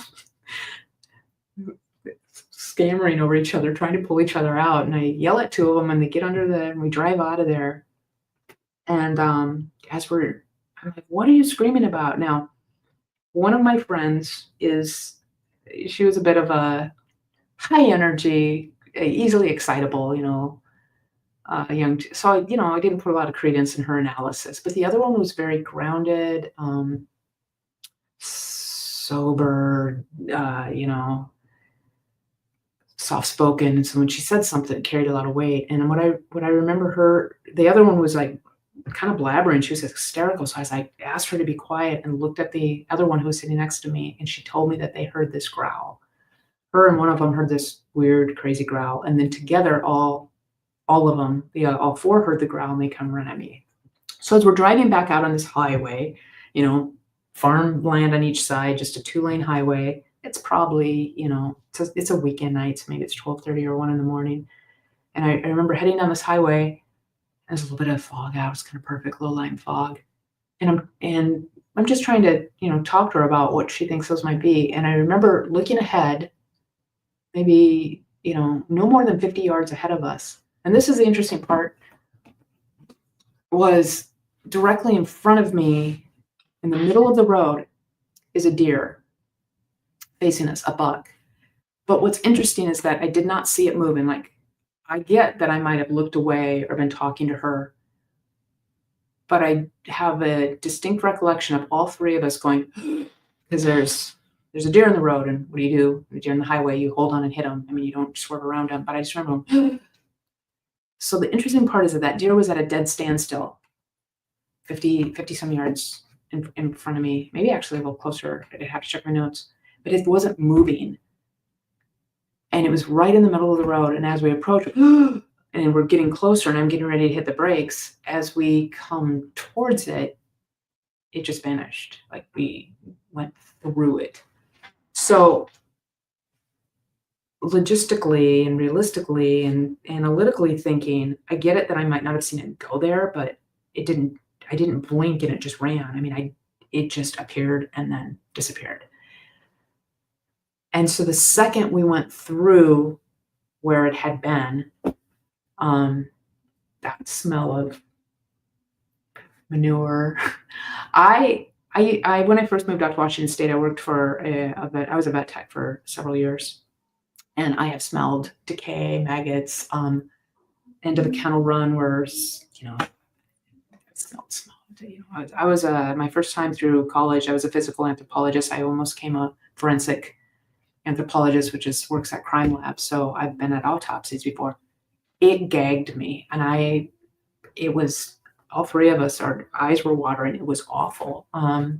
So we're just rolling down the windows. And when we get back into town and at the friend's house, and those two ran in the house, and then the two gals that are in the back are under a sleeping bag. Well, unbeknownst to me, as we're having our experience, they're in the back under a sleeping bag. And one of them is also kind of, hyper reactive. I wouldn't necessarily trust her in it. And the other one is a very calm, sobering one. They are under the sleeping bags having this horrible smell thing. And then when they lifted the sleeping bag, it was fresh air. So the one who was in the back seat, as I get in and I open my car up and everything, and I'm just trying to understand, is it a belt? Everybody, come here, let me see your shoes. Everybody's shoes are clean. I don't get it. I don't know what's going on. And she's standing to the side of me, and I'm frustrated. I'm agitated because I'm trying to understand it. And I'm feeling like messed with. And she looks at me and she goes, Ranae, my grandma said that the first sign of Satan is the smell of, shit. And I'm like, it's a lot, So that was a couple of years. The house got burned down. I never went back. However, years later, that friend, she has now since passed. She came and visited me out of the blue in Washington State in the early 90s, her and her husband. And she didn't tell me why. I just, out of the blue, like I didn't have time. And I, my friends, couldn't just jump on planes. It was a lot more expensive. Plane travel was a lot, at that time, it was more expensive to fly. So they drove from Sioux Falls, South Dakota out to Seattle to visit me. And I'd already taken a vacation, a friend had come to see me, so I was feeling kind of bad. I'm giving the best experience. It's great. And then I'm like, hey, when they left, call me and make sure you got home. It's a long drive. And she didn't call me for a few days. I'm like, oh my gosh, she upset with me. And so I'm just like, I'm working my job. I'm working at Microsoft. And to make a long story short, less than a week after she had visited me, I am in my apartment on my waterbed. It was the 80s. Don't judge. Laying there, and at this door at my bedroom, my roommate's out of town. And my roommate, by the way, at the time, she was like 5'1" from Minnesota. She was out of town. But she had a bedroom. I had a bedroom. We had bedrooms that had our little bathrooms connected, and then a living room, kitchen, right? And I remember sitting up after my friend had visited me, and I sit up in bed and I look at the doorway and I can see this. Now I don't have my contacts in, and I am like, required by, I'm pretty blind, but I see this figure about Pucky's size standing in the doorway, and I go, Puck? And then I freeze and I realize, that's not Pucky. Something's standing in my door, but it's blurry, but I got really bad vision, but the only thing I can see, and it's lit by, at that wall, at the left side of that wall is a window, and the blinds are down, but light's coming in, and then I'm in total darkness. And I can see something is standing there, and there's like, the head's kind of moving now. Grays. I mean, when there's flashes of fire in the sky, when something stands in the window, like that it just makes me go, oh. So I don't know. I see that, and then I'm like, that's not Pucky, and I kind of freeze, and then I like look down, and my cat is at the foot of the bed, like, sleeping, and I'm like, am I dreaming? And then I look, and I'm thinking, I can't turn the lights at the door. And then I'm like, I look away for a second I don't move my body, but my eyes look to the right. And I'm like, if I turn on the bathroom light, I'm still lit up. And then I look back, and there's no figure there. And I can see the doorknob, everything. And then I'm like, where to go? So Thanks. I wait a few moments, and then I knew that I had a sleep disorder. So I do the whole thing, and I throw a pillow, and I'm like, I have a sleep disorder. And I get up the next day and I go to work. And I don't know, a week or something goes by, and finally my friend who visited me calls me, and I'm sitting on my, this is like, again, pre-cell phone. So I'm sitting on the foot of my bed where my phone is. There's a little wall and a little shelf, and I'm on the phone, and the door is right here. And she starts telling me, she's like, I'm so sorry I haven't called you. I'm so sorry. I was like, it's okay. Is everything right? I'm thinking there's something going on with her and her husband. She says, no, something is following me. And I haven't been safe. When we broke our lease, we had to move out of our apartment. She tells me she moved into this building, and her husband worked a graveyard shift, and she would work like the swing shift, and she'd come home at night. The bird would get all scared, and she'd feel this weight on her chest. And there's a whole story to this without the details, but then they were like, something's here, and they didn't feel it. So long story short, they go on vacation, decide to come see me. And then she goes home, and they came in with their bags after visiting me. And they said they came in the room, put their bags down, and they could they both described like a mist down the hall. And they said, we're out of here. They break their lease. And she goes and she moves in with her mom, and this is the part that got me. And by the way, while this had all been previously going on, I guess Angie's grandma didn't even say her name. Her grandmother, my friend's grandmother, called her mom and said, is she okay? Because I keep waking up in the middle of the night worried about her, because my friend had not told anybody what was going on besides her and her husband. So flash forward, she's now living with her mom. They broke the lease. And while her mom was sleeping one night, and Angie's telling me this is all she's left. Now I'm on the phone with her, and she's telling me what had been going on.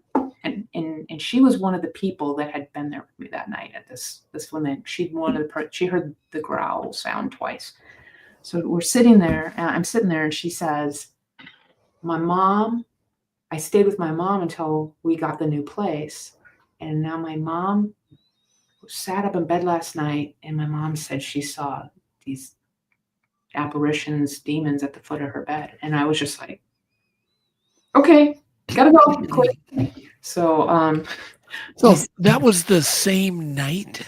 No. So a few years prior, Angie and I and some other friend, dang it, I didn't want to say it.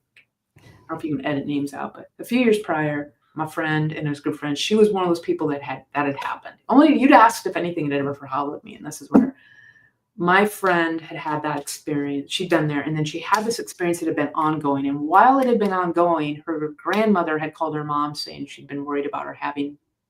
And then they took a break and drive to Seattle, visit me.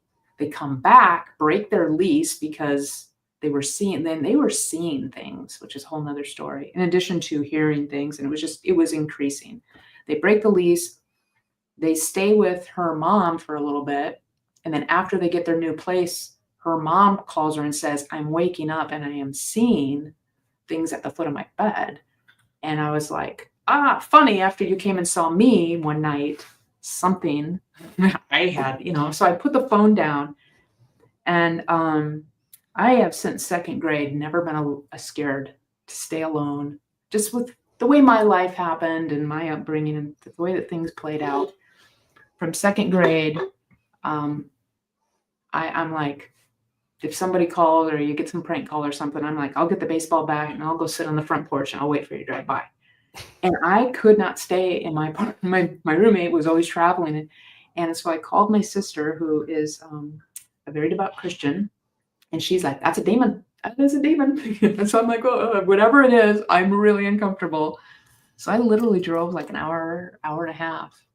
Went to my sister and I came back and I blessed the house and did whatever. But somebody else came, and I was sharing this story with later, and they're like, oh, that's an alien abduction. You're talking about it. And I'm like, I don't know what it was. I didn't enjoy it.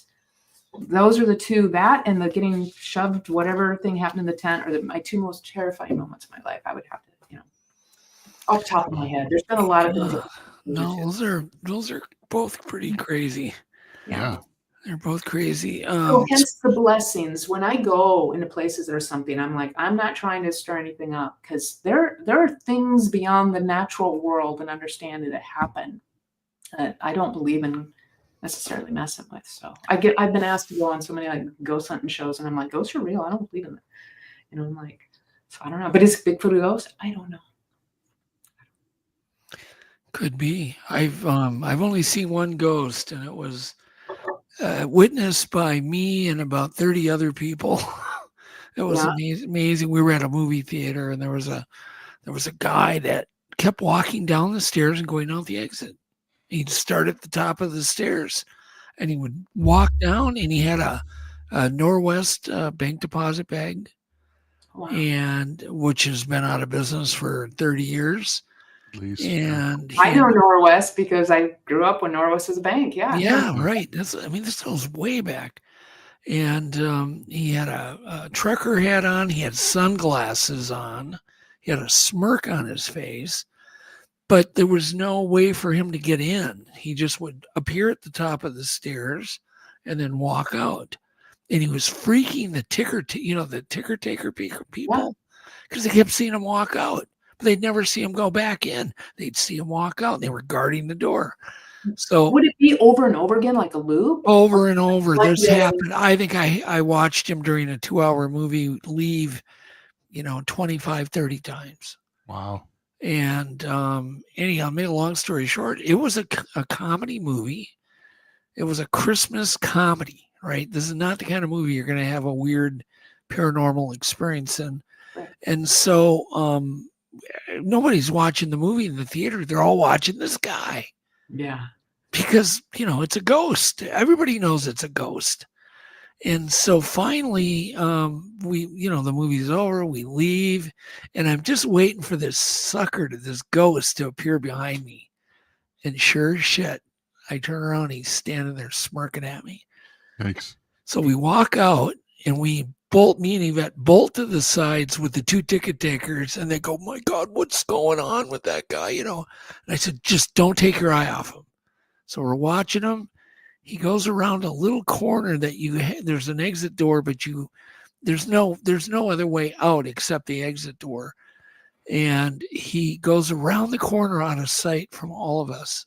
And then he's gone because I went around that wall like seconds after, and there was nobody there. And the two ticket takers were just like, what the, they were really freaked out. Because he had watched this guy over and over. Could you see through him? Was he transparent? No, he was as human and solid. He was solid, and he just was weird because he had an old trucker cap. He had like aviator sunglasses on, and he had that Norwest bank deposit bag. Those green bags with the zipper clenched in his hand. So has anybody followed up with the Norwest and is this like? I did a lot of research on the internet of that movie theater. I couldn't find anything. It was as if he got killed, maybe going to the bank. I don't know. Some loop that they're stuck in, or it was a loop, and it was so weird. Never seen a ghost. That was it. And, how about you, Jeff? No, I've actually never seen anything that weird. I'm fascinated by it. I'm open Jeff to hasn't everything. seen anything ever. No, I really haven't. There's just certain people you meet that have never had any weird experiences. Yeah, and I've been out in the woods lots, and I think. I may have heard some wood knocks a couple times. I'd love to. I'd sure love to see something, hear something, be part of something, but it just hasn't happened. They say kids, and to take this paranormal, Bigfoot, whatnot, what have you, but with children, whether it's paranormal or Bigfoot, we'll see more. And my favorite quote, my all-time favorite quote is, every kid is born a natural scientist, and then we beat it out of them. But a few will trickle through with their sense of wonder and enthusiasm intact. And we need kids, we're always get busy and we're like, why is this guy blue? Why they're asking all those questions? And then we eventually kind of get jaded, right? And we stop being curious. And I like to think that people in the Bigfoot and the paranormal community kind of held on to that little kid a little bit more and aren't afraid to totally shut him up. And I celebrate that. That's the reason I'm a scientist. So But 100%. people in certain cultures will say kids are on that realm of that they're still 1-footer, or somebody is born and they're more gifted, or they're sensing, or there are certain cultures who definitely say and embrace that. I don't know. Yeah. Who am I to say? Ranae, would you be willing to answer some specific questions? Sure, But you're sure. gonna have to probably answer them pretty quick because we can just Sure, get through a whole bunch. So rapid fire questions. We've got one right here. Does Ranae ever feel she was abducted? It's kind of a yes or no question, I guess. I can't explain it, but I'll tell you what, when I see those grays or something, I will go walk down a road like that, and I'm like, if it's not the biological stuff that I'm afraid of, it's usually the people in the woods or things that are beyond there. Do I think I was? I don't know. But those still viscerally, those movies creep me out for some reason. Yeah. Well, so you're open. Maybe you were. I don't have any don't know. implants, like I don't, know. that I know Don't of. know. I don't have any weird scars or marks. But You're not gonna rule it out, maybe. those movies that I was flipping through a channel, I had an ex-girlfriend who was just into those, and I saw like a smidgen of one, and I just kind of like, and she goes, "What's the matter?" And I can watch anything. And I was like, that just disturbs me. I don't know why. There's nothing creepier. David Mitchell says, thank you for sharing, Ranae. Did you experience missing time with the figure in the room? I don't know. Don't know. Because I didn't have a watch on. And somebody asked me about in the tent, did I experience missing time? I don't know if that was visceral fear where I was shaking Brett, and then the next memory is my knees were under me. And somebody asked then, because I said my next recollection is my knees were up under me. I was in a fetal position, saying to myself, please just leave me alone. I'm trying to do good work. And that moment in the tent, I think that was just raw. I was freaked out. As far as in the room, I don't recall. I don't know. I remember crawling quietly back into my bed and drifting back off to sleep. I don't believe I did. I don't know. All right, here's one from Mr. PG. It says, Ranae, when you're out in the field, you do tree knocks.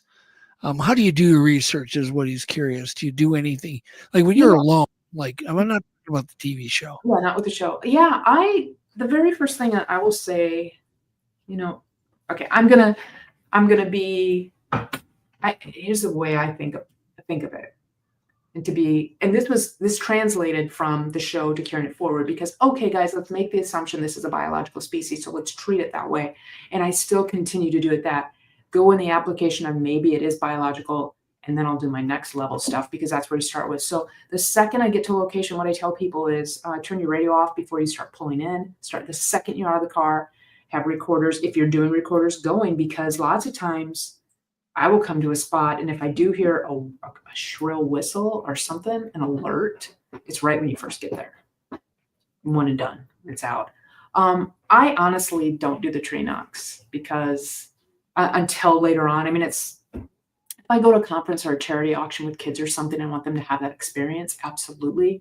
But to me, that immersive experience is trying to connect with that environment and immerse myself and be one with it in the temperature, the senses, the smells, the familiarity of it. My friends crack up when I'm even at home. I walk around without kind of lights on because, you're just connecting. So when I'm in the woods, I will walk around in the dark as much as I can so that I can, it takes on average, 17 minutes for your eyes to acclimate to, with our rods and cones and how our vision see or how much light we let in.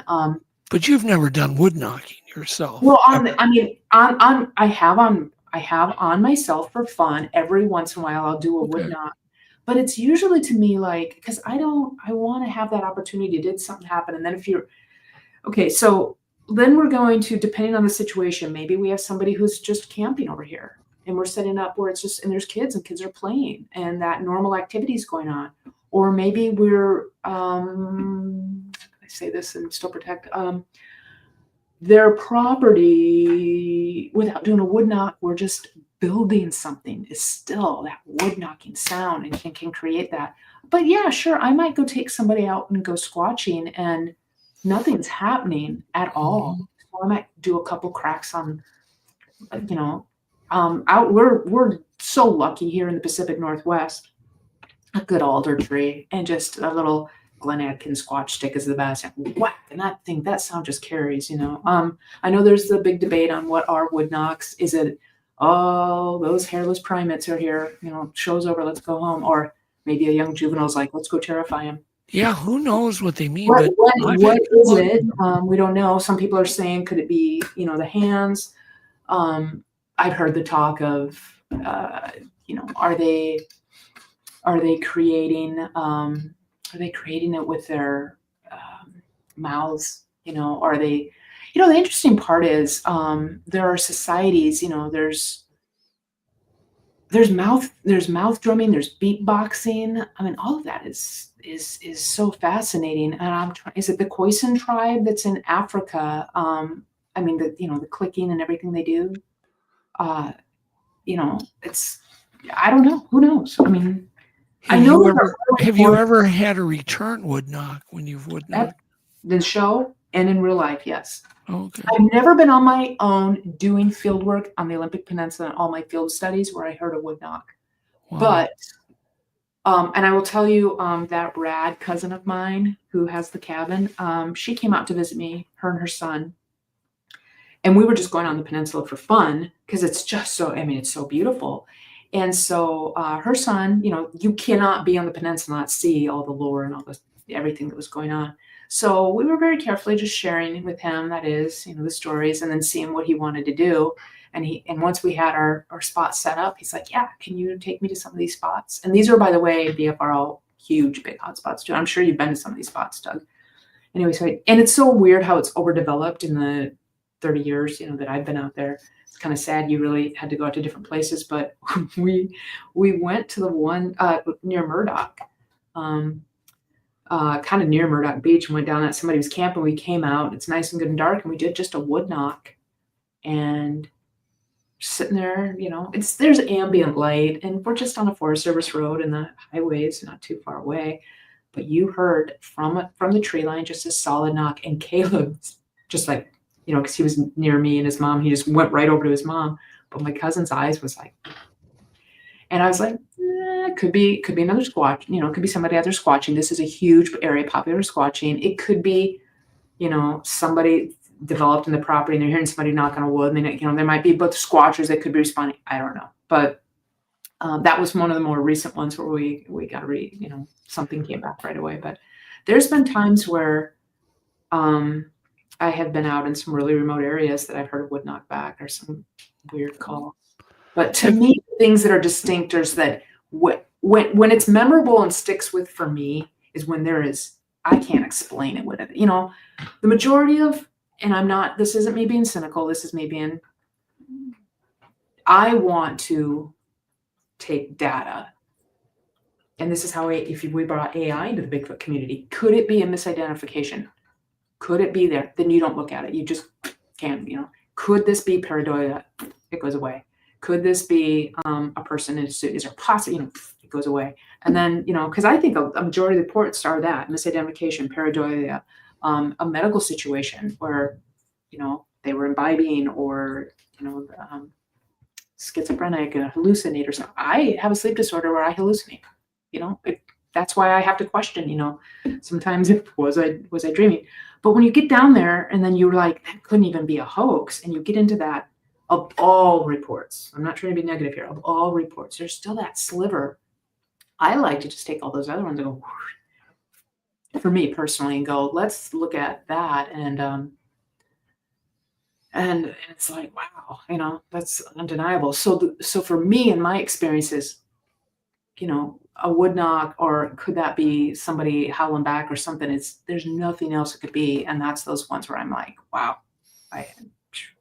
Yeah.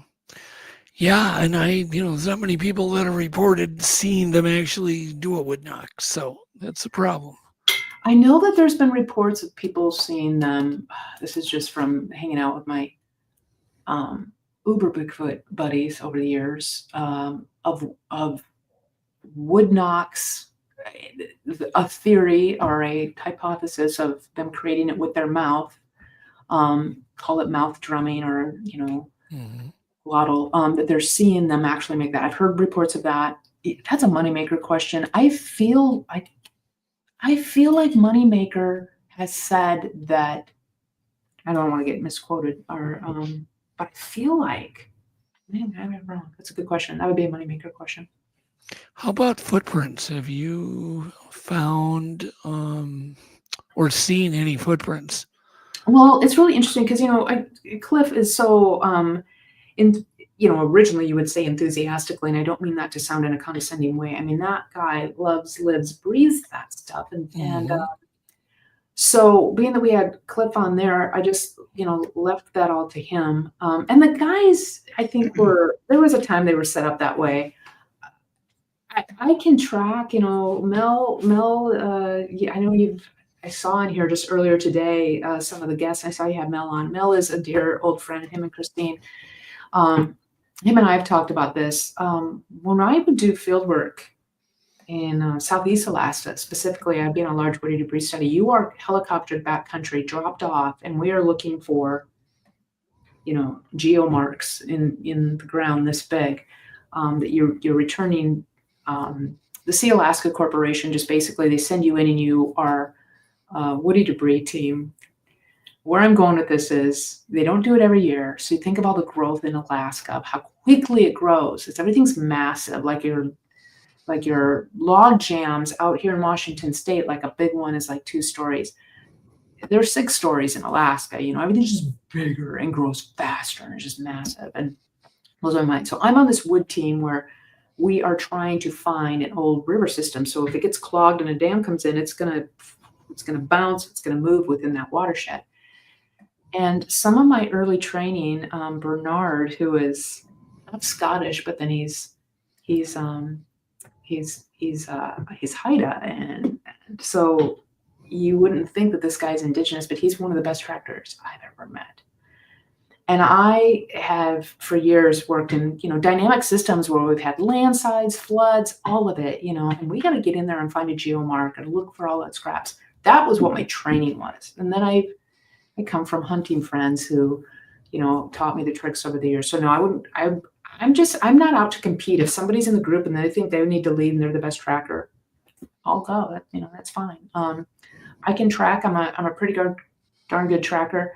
Have I come across some crazy tracks on my own? Yeah. But I'm also not the one to carry, plaster with me and try to get anything. No, but have you just even seen a trackway that looked interesting at any point in your? Absolutely. Lots of times I'm in places where it's like not your typical, the whole foot and everything.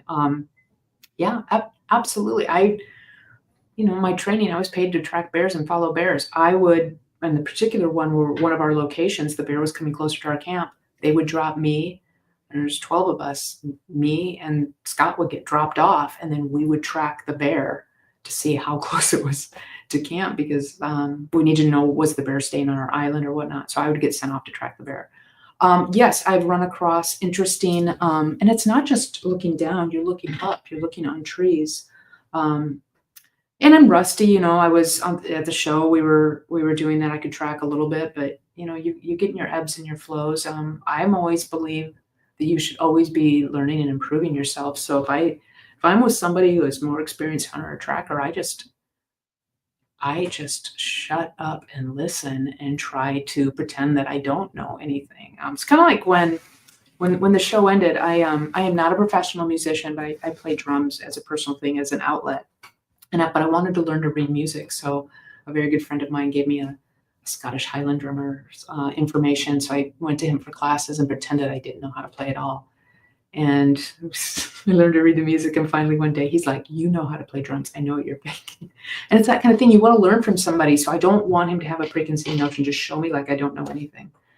And that's always kind of how I definitely approach when I'm out in the woods with somebody who's hunting. It's their area. I want to see through their eyes. It's the same thing like when a witness has something. I'm not going to tell you what I know and what I experienced. Tell me what happened to you. Tell me what you saw, what you observed. Why did you think that? Another thing I have to say to Bigfoot witnesses, or Bigfoot researchers, is really learn that when you're following up on investigations, I go mad when witnesses don't lead your witness. Don't even say, did it have a coned head? Did it have this? Well, then you now put that into their head. now they're visualizing that, and it's like, tell me what you observed. How did it? Was it walking by? Did you hear bipedal walking? Well, now you've just our memory. There's so much in our psychology of how we can. There's a great research study showing how they put moles in with a group of people having an experience, something they knew that wasn't happening, and they led these people to believe that they saw bodies just by simply taking some people out in the woods and pretending that they saw an accident. And then they have an experience that there was stuff there, certain colors, certain number of victims, certain characteristics. When you walk that person away then, and they're in that room and they're being interviewed and they're just talking to themselves, they'll then share what they saw. Then they leave them alone together with a mole in that room, and that mole shares what they saw, and it's something that did not exist at this site. And those people will pass a lie detector and will tell you that they saw that piece. And that influence and unintentional altering of the misinformation that happens. It's real, and it's not that people are lying or somebody's weak-minded or anything. We are hardwired to do so many things. We are hardwired. Pareidolia is a great example. We can look. There's the episode of Finding Bigfoot where we're in Southern California and he sees a tree stump and you're driving down the road and at the right light it looks like a Sasquatch. I mean, we're hardwired to fill in the blanks. Our primitive amygdala brain is when we're fear-based, we're going to go to the people who are going to agree with us, and we're going to team up together in us versus them. Another fantastic study I talk about, this was in the 60s, I think. They took kids who all, they all appear of the same skin tone, eye color, whatnot. They put them in there, but they're all of different religions. And they separate these kids and they put them in blue team and red team, and then put them out camping. And then they slowly start pulling away natural resources. And it was interesting that how quickly they, form tribes against each other. And when the harder those natural resources are, the harder it'll grow. And then eventually moles will go in and say, somebody religions, and they held their lines of that original tribe. It's fascinating how our brains work. We're also, a lot of people are also hardwired to find consensus. I just read a really good article about that, and there's some variations depending on age and gender, but some people are really, really hardwired to not have an unpopular opinion. They will match consensus just to match consensus because it's so unpleasant. And is that a question of weak-minded? Is that I dated a sociologist for a very long time, and many of my friends are as psychologists, and these are the conversations we have, because so much of science, there's the neurobiology and neuroscience is fascinating me. The God particle, I mean, we could go on and on. I find it fascinating, but is that a factor that person is malleable or non-malleable, or did they have a core memory experience at a young age where they don't like conflict? So is the question, what is driving that? So it could be instinct. Could be instinct too. It could be part of a survival mechanism. Yeah. But Jeff, are you saying more people claim to see Bigfoot so they fit in, or it's? No, I'm not saying that. I'm just saying, just related to what she was talking about. That's a bias to overcome. A lot of people will prefer to match the consensus versus offer an original opinion. It's really unpleasant to be the one person with a different opinion. I'm wired, so I don't give a rip. Right. I'm neurodivergent as heck, so I'm wired and I don't care. But I don't see how that fits in to the Bigfoot phenomena, because it's the opposite. People who see Bigfoot are the ones that feel isolated. I think he was speaking to the point where I said, I work hard too, and I know that people, we are hardwired. There's all these, first we're talking hardwiring. Right? There are things that we can't control. And I believe that if we educate ourselves, I'm speaking now to other and belonging, that if we as humans and our brain and our nervous system, if we are hardwired to, when we are politically, natural resources, financially, whatever hardship, we know that what we do, how we respond, And now neuroscientists are showing that that's a big part of our primitive amygdala brain, so that when we're in 100%. war, and then we can react. And then studies have been shown that a demagogue will come in and say, look, we'll be a yes man and we'll hit your buttons that trigger your amygdala. They're doing this with MRIs. They're having people fill out forms ahead of time, putting them in, and then showing them graphic images and seeing how receptive and quickly they respond to these.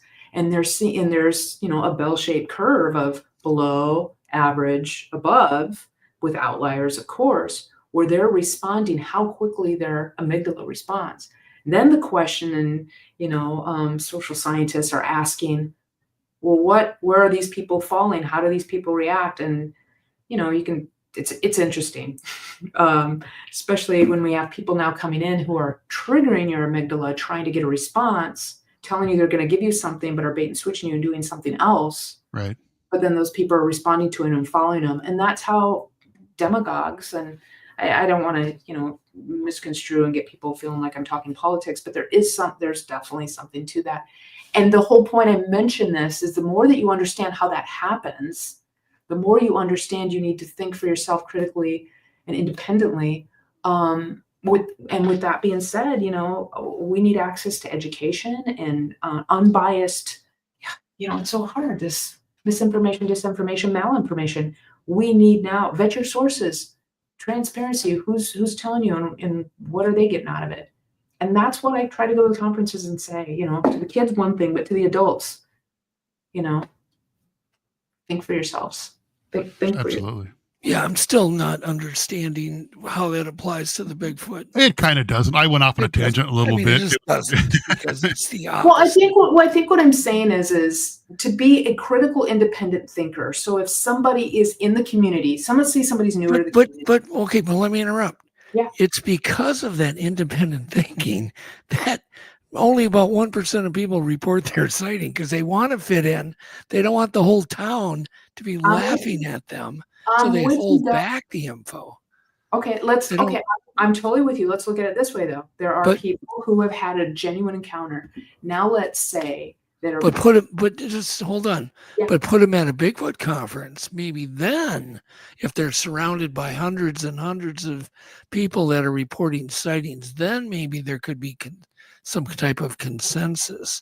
But out in the field, or that's not what I was talking about, really. Yeah, I think what she was talking about a study where people were manipulated. That's kind of more what I was referring to. Oh God, yes. Oh, for sure. I mean, that's a huge deal. But I'm just saying, in the Bigfoot world, three people walking up to a guy that's had the courage to report it is already made his mind up. He's going to come forward. He's already bucked the consensus. I know, absolutely. I am with you. And I go to this conference. I agree. We're all here because we believe. What I'm speaking to is curiosity, independent thinking. We come into this community where everybody has their different opinions. And then where the manipulation or the AI, or unfortunately where people are trying to manipulate people who might not be thinking independently or critically. Unfortunately, in our community, there are people who are trying to get rich by making false claims and whatnot. And that's where I call to the follow the money, think for yourself, vet your sources. That's that overlap piece that comes together. There are so many people, absolutely, that they get ridiculed and have these legitimate encounters. That's my message, kind of like to the people who are new to the community, like just, think independently, right. Which you should on, whether it's the Bigfoot community or anything. What about double witnesses? Those are always troubling, because if you have two people seeing the same thing independently, or even triple witnesses or four people. Why is it troubling? I think those are fantastic. They are. They're rare, but they're amazing.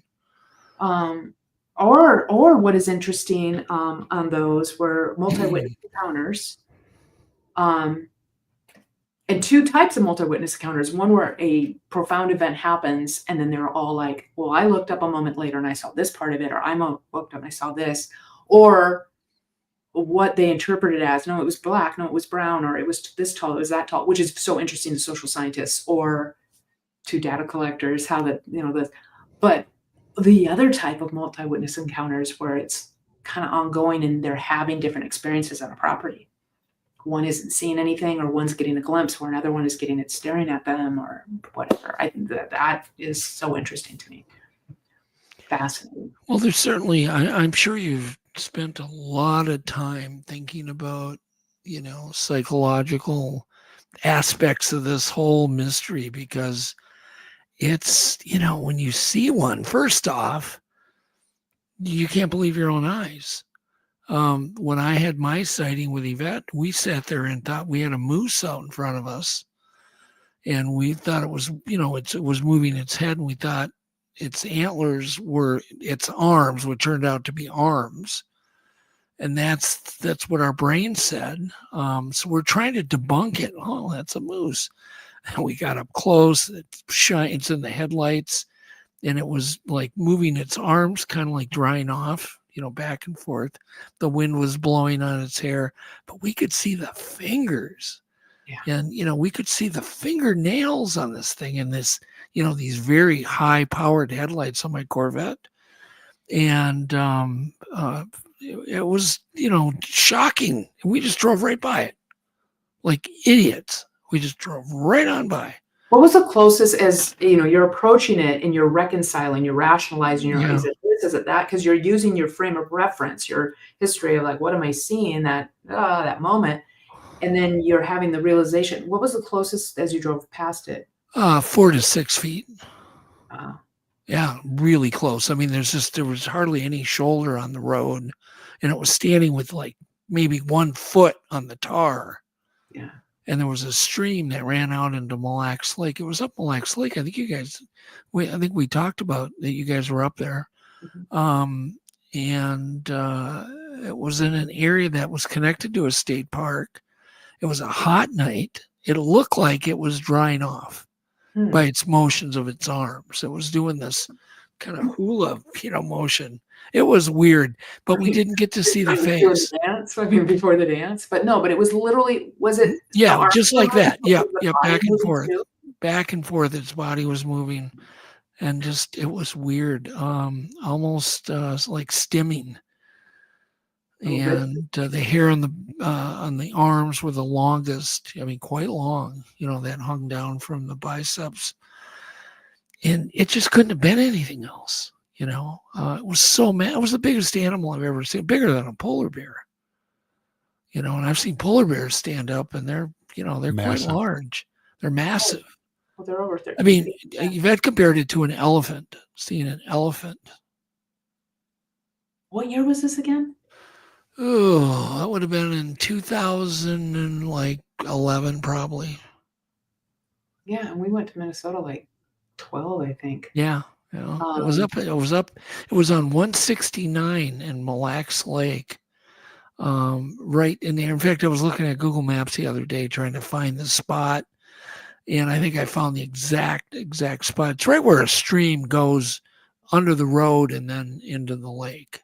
It's a beautiful area. Yeah, it's a heavily wooded area, and it's interesting because I believe it's only about maybe 1,000 yards off what they call a scientific research area, where there's no trails. It's an area that no people are allowed even to go. So kind of a study area. A study area. It could be for birds or wildlife or who knows, ducks. I don't know.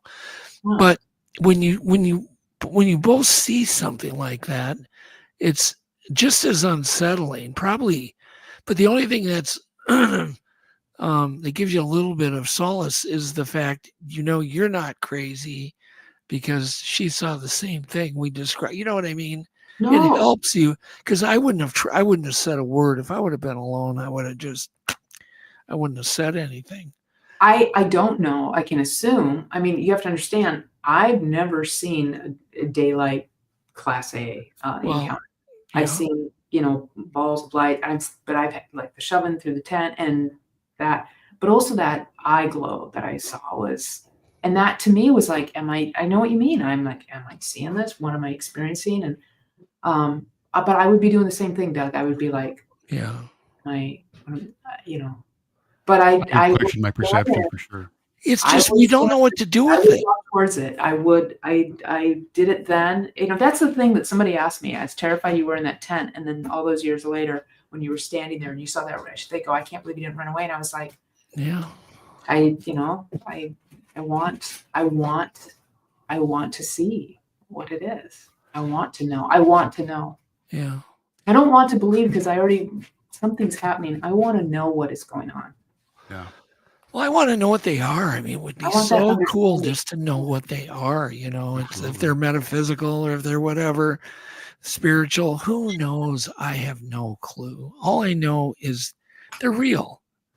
That's kind of what I do know. They're real. They exist on some level. It's something. No question of that. It's something, Curiosity, I think, really defined me with that influence of my Indigenous friends in South Dakota, my badass grandma growing up on rivers, but curiosity drove me to be a scientist. And then that influence of the Indigenous people really shaped my view of the natural world. But I have been asking that question because everybody thinks I'm a cynic and they don't think I've had experiences. I have been asking for 20 years, and I will sit there and say, I've been saying it. What is Bigfoot? And I've been promoting citizen science for a while. And I'm glad that I bumped into somewhere and caught a piece of one of Cliff's one, and he's embracing citizen science, and I love it. And I was like, yes, go. Because we definitely have different opinions, but overlap in so much of it. And any way that I can support him, I'm always like, push the data, collect, he's like, sometimes giggles and rolls his eyes at me because I'm like, wow, within balance, but collect the data all that you can, because you don't know down the line if that is the key of something. If you can collect it, and that's where technology, as evil as technology can be at times, that is one of the things of we really can use AI to help us analyze, organize, store, and arguably can we monitor. I think that's the AI dreamers and are leaning into, but it's definitely a tool that will be used more and more. And the therms on the drones, and Rob Evans, he works with the BFRO. He worked with us in the special episode. I was at a location where he wanted to put some equipment down. He's a great guy. They work not just with Bigfoot, they work with known species, I shouldn't say known species, but animals of endangered animals, and working with drones there. So that technology is all coming. I think we need to just my message is also we need embracing of that, the values. And that's why I just always come out with, I start saying belonging. We all belong in this community together. We all came here for this fascination. And it's the othering that's really hard. It's why I kind of avoid podcasts. It's in my 15 years in media, I got burned one time. Somebody kind of pulled the wool over my eyes. The second I found out, I'm like, thank you, peace out. This isn't, I'm not aligned with this. But otherwise, there's so many people in this community, so belonging, othering, and then I think it's patience and persistence. And that's the scientific model, patience and persistence, methodology. We can't just say, and it's, DNA and blink, it happened. Like, can you collect it, put it through it, and get it to appear, and they can replicate it? That's science. Yep. Yeah. And you cannot replicate sightings. You can't replicate feelings. You can't replicate the tent push. It'll never happen again. You could camp there, Ranae. Empirical science. Yeah. Ranae, you could camp there for another 100 years and it would never happen again. I think somebody, while we were chatting, I didn't want to interrupt, had asked, have I gone back? I went back to Bumping Lake, and to your point. Would you go there with somebody who really knew it well, that area? Absolutely. I would. You would? Yeah. I will. If I don't want to, I will go, and have been invited to locations where there's ongoing activity, and they're like, I kind of had a joke at one dinner, like, you want to shut it down, invite Ranae. But then there have been times where I show up and things still do continue to happen. But I will go, that's where I will go. And I want to have a Class A experience and see something. within reason. I'm not going to, do anything stupid. I worked with brown bears and studied brown bears for many, many years. But yeah, I'm like, send Ranae and she'll do it. We're filming the show and it'd be like, the ATV doesn't have brakes. Give it to Ranae. Her dad was a stuntman. So I'm fairly fearless. But it's more about, I want to know. I want to know. Yeah. I want to see one, Yeah. Yeah. Tristan goes out there quite a bit, and he has recorded some amazing audio along with his mom. They've done kind of a study over the years around Bumpy Lake, and they recorded singing and choruses and this really weird kind of a hummingbird hum while they're like maybe eating or doing something. They make this kind of a purr, almost a purr. I don't know if you've ever heard anything like that or anybody ever talk about it, but we have been gathering recordings from all over the country. Oh, I want to talk with you when we have more another time. I really want to talk to you more about bumping. I can tell you about that experience, which is interesting because when that did happen, I then, not too soon after that, met a BFRO member who saw orbs and knew about the washout, and there had been some events, and had a Class A encounter. He saw orbs and he heard what he described as a humming sound. And additionally, him and not just him, they more than one. It was a BFRO. That I wasn't a part of this, but they heard what you're describing, a humming, almost a mechanical type ship. Yeah, very mechanical humming. Mechanical. What they were interpreting as like a door shutting or something, perhaps. I don't know. Is Bigfoot an alien and he gets left behind to guard something? I'm not being facetious. I don't know.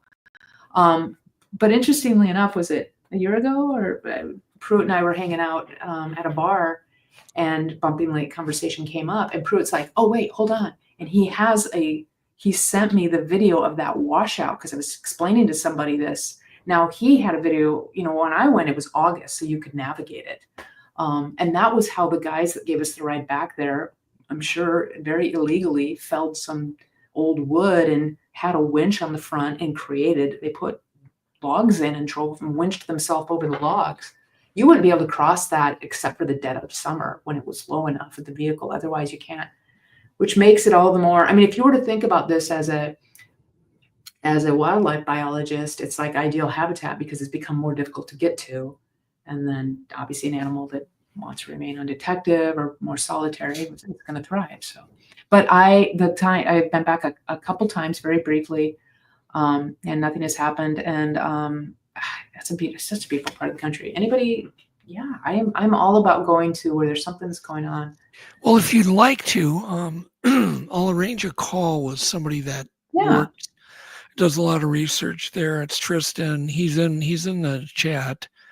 And we'll have to give you a bunch of these recordings, and we'll talk more about the hum. I love the recordings because I, of course, have my friends who are biologists and audiologists, and with blessings. But I love, that's the great thing about this community is that you can, hey, here's my friend that's tech. He's an expert in this, and let people start sampling. And, I don't tell people where these properties are, or what tribe I'm spending time with, or, who I'm going to, or what videos I heard, only with a blessing if somebody says ahead of time.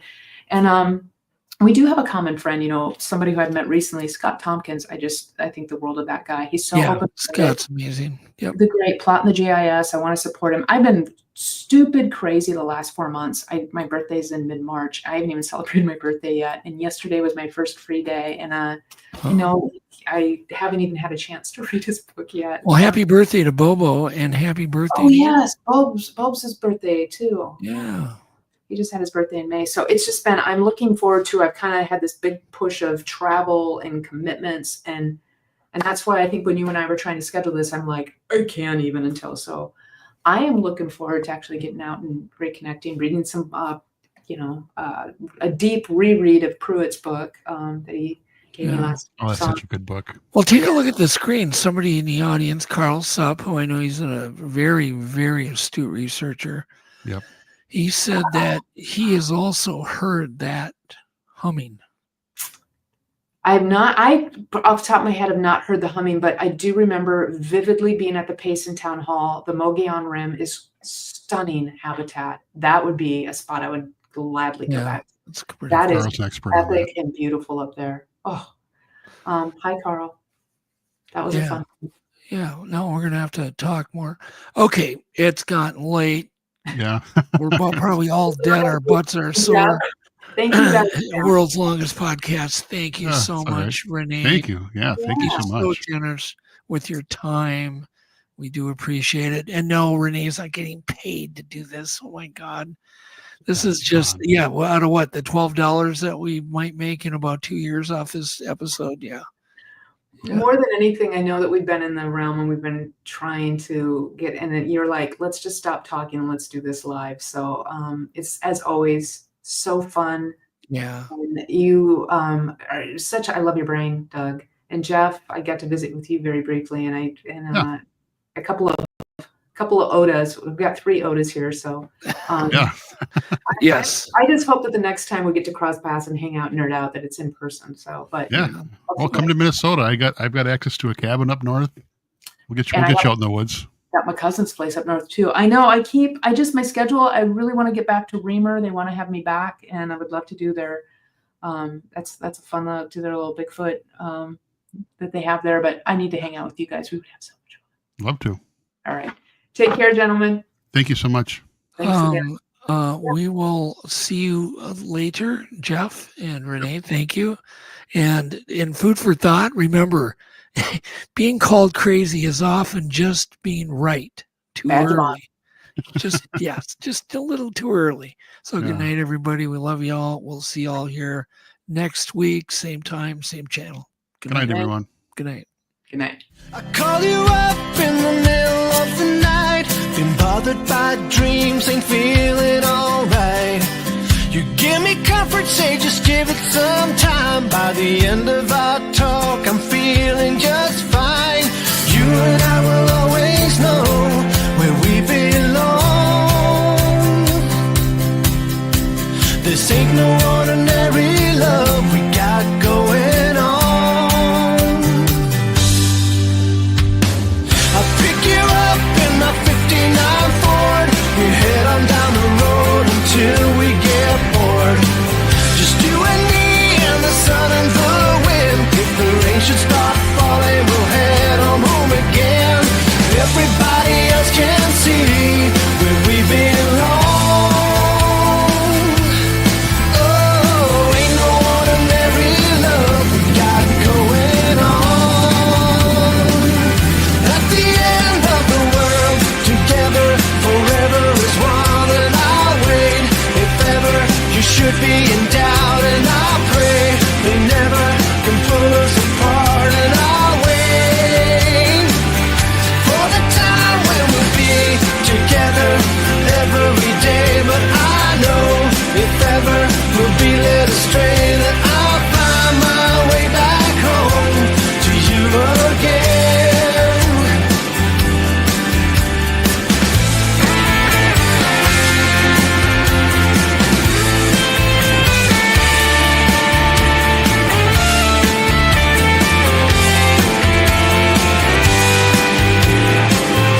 At the end of the world, together forever is one, and I'll wait. If ever you should be in doubt, and I pray they never can pull us apart, and I'll wait.